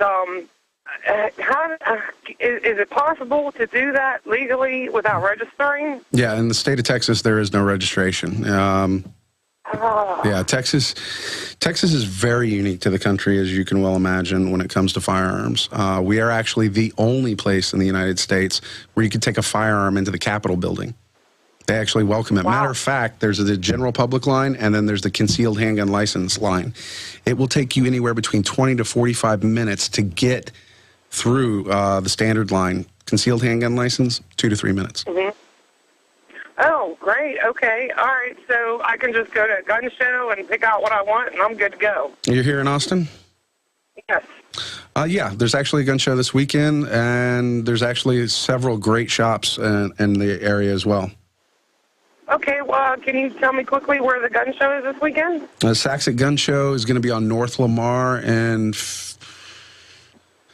yeah, no, I can't. But that was a good effort. Yeah, if you type in Saxit, S-A-X-E-T. The dress code. Okay. Tell me again, All right. guys. I will do. Okay. Oh, All right, Expo thanks so Center. much. Yeah, I apologize. Travis County Expo Center. So if you check that out, great. you can also check out some of the gun ranges. And everyone's really apt with ladies purchasing handguns. There's a growing number of it. So feel free, go have fun with it. I spent a lot of time at the gun range in Virginia when I got my weapon. I've never really used one, so I did pretty good, actually. And I might suggest the Gunfighters Clinic when you have to requalify for your concealed carry If you need carry any permit. license, if you need any instruction, give us a call. All right, will do. Thanks so much. You're very welcome. You have a wonderful evening. All right, thank you. And we'll move on now to Jack in Texas. You're on the air, Jack. Hey, how you guys doing? Real good. Hey, I'm going to put you on the hot spot. 1968 Gun Act. You already know about it. My point is I know plenty of felons, unfortunately, that have they still conceal carry, and they don't care. And their motto is, if you get caught concealed carry, you're a dummy. How do you guys feel about that? I know not law-abiding citizens, but I know people with non-criminal records who carry with no license. Well, just to give our audience a little background, the 68 Gun Control Act said that that's where they came up with a law where if you're a convicted felon, you can't carry a handgun. Go ahead, Matt. Yeah, and even in the state of Texas, convicted felons can have firearms. They just have to wait till 5 years after the last date of any kind of time served, and that firearm has to remain in their house. But yes, in the state of Texas, felons can have guns. Well, I didn't know that. And the point I was making is a lot of these guys are veterans of wars, and what there is they're not out to harm anybody, but their mindset is this: if something goes down, I'm gonna be there. Have you ever heard Does this that make old? any sense? Oh, absolutely. Have you ever heard the old adage? It's best to be judged by 12 than carried by 6. Yeah, but unfortunately, I live in Austin, and we are kind of liberal, so it's gonna bite either way. That's why I try to stay on the outskirts, buddy. I completely feel you on that. Okay, yeah, that was it, man. I was hoping I'd get you guys nervous, but apparently I didn't. No. Actually, I covered that a couple of weeks ago. Maybe it's Alex ran in there and said, talk about the 68 Gun Control Act. So I knew a little bit about it. Yeah, there's they keep passing. There's the 1934. There was 1968. Then they had the 86 ban. The 86 ban stopped all new manufactured machine guns from getting transferred over into civilian hands. And then you had the Clinton ban, which was in 93, 92, 93. And that had a 10-year sunset. No, it was 93. Yeah, and it did absolutely nothing. Crime actually went up. Yes. Yeah, criminals don't go and buy guns at gun to shops. Get you guys all stirred up, and it didn't work. But stand true. I appreciate you trying.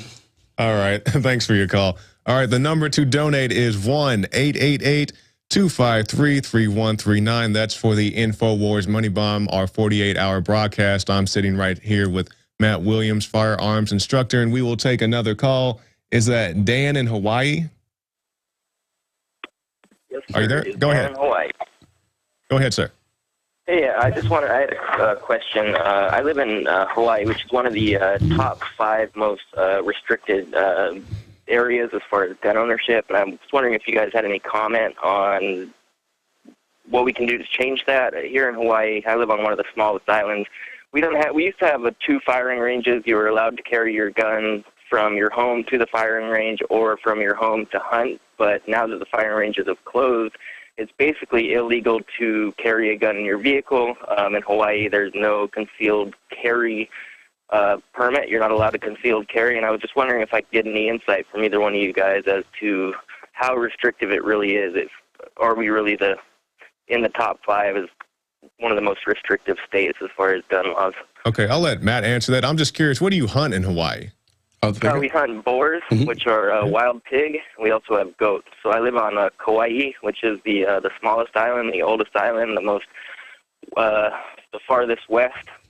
And so, yeah, we got the wild boars. Great. It's called Kalua pork. So if you ever come to Hawaii, get the Kalua pork. It's excellent. Yeah, no, I've always wanted to actually do that. I always wanted to come to Hawaii. The best thing I can tell you is numbers. Get as many people as you possibly can that are advocates of firearms, and then storm your local legislature. Let him know that all of you want to have a right to self-defense. I mean, outside of a spear gun, you're in pretty much trouble then. Absolutely. And we also have a three-step system. When you're going hunting, you have to have the gun in one area, the ammunition in another area, and it's got to be out of your reach. So it's very restrictive. And like I said, there's no concealed carry allowance here. So if you're caught with a gun in your vehicle and it's within reach, you can get convicted of a felony, and it's just it's absolutely unbelievable. Yeah, I've never heard I've never been to Hawaii. I've always wanted to go. I hope to one day take my girlfriend out there, but, you know, not knowing the area, the populace, and knowing most of the lower 48's populace, it's hard for me to comment. But the best way to change that's with your local government. Thankfully, it's a very small government and small state, so you don't have to go far. But it's one of the most liberal states in the United States. The island I live on has a population of about 50,000 local residents and about 20 to 30,000 tourists. So luckily the crime rate's really low, but it would be nice to be able to have the option to protect your And I tell you what, if I came out there, one of the reasons I'd want to come out is actually go boar hunting. I hear the boar hunting's fantastic.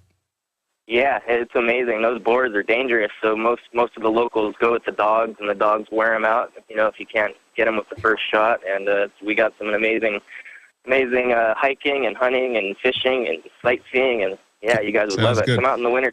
Yeah, humpback whales are coming through. All right. We definitely appreciate your call, Dan. We're going to move pretty quick to get to our last two callers. Thank you. Thanks, Dan. Is that Ryan in Wyoming? Yeah, we're here. Okay, Ryan. What's your question? Hey, how's it going? Going real good.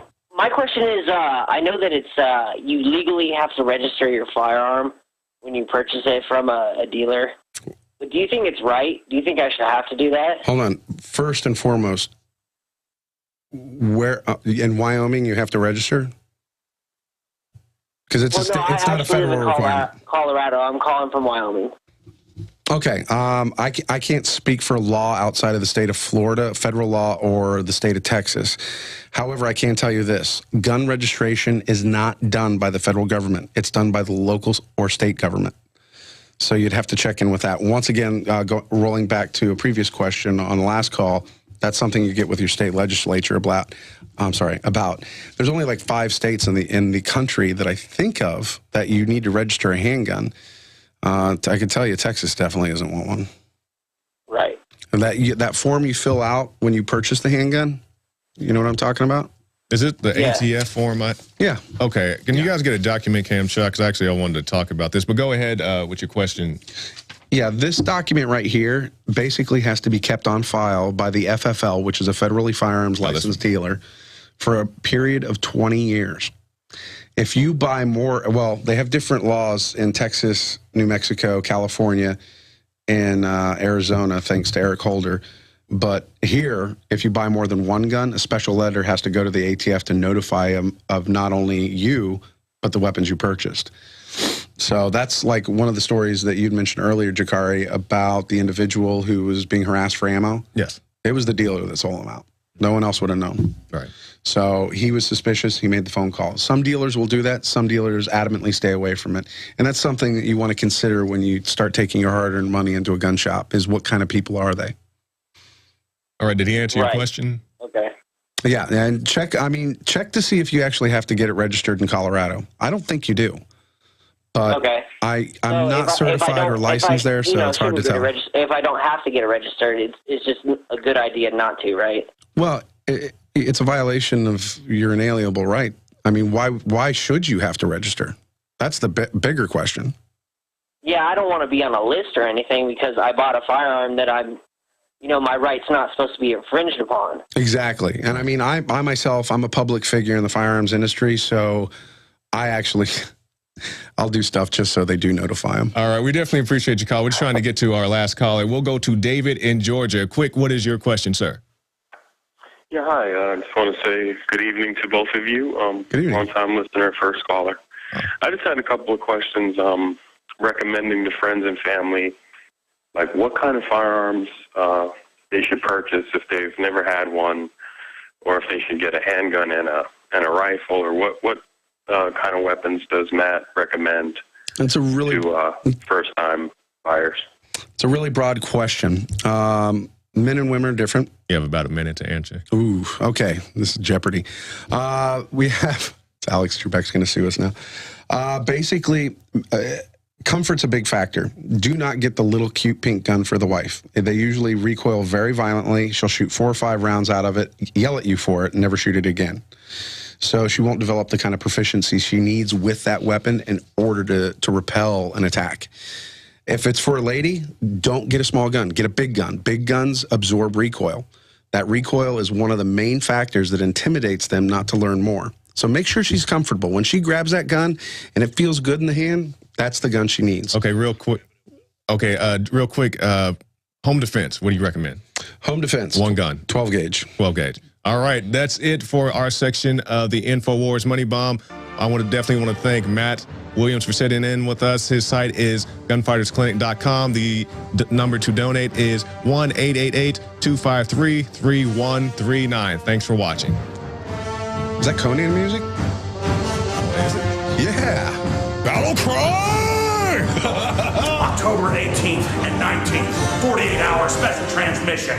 The tyrants need to know we're coming for them, and the info war is expanding, and the people of America and the world are awakening and behind us. While the global scientific dictatorship is busy injecting toxins into our water supply to dumb us down, we're busy injecting reality into society. It's the beginning of the end for the New World Order. Donate at InfoWarsMoneyBomb.com.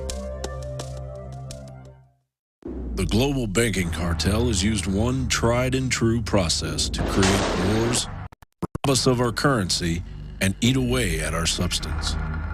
This process of control over the masses is called the Hegelian dialectic. So what is it, and how is it being used today? German philosopher George Wilhelm Friedrich Hegel devised a dialectic, or method to resolve a disagreement between outcomes. The dialectic is made up of 3 attributes: thesis, an idea or opinion; antithesis, the opposite idea or opinion; and synthesis, the alchemic process to bring together a wanted change. It is commonly referred to as order out of chaos, and is weighed against the masses in many forms. Saul Alinsky, self-avowed Marxist, proponent of the Hegelian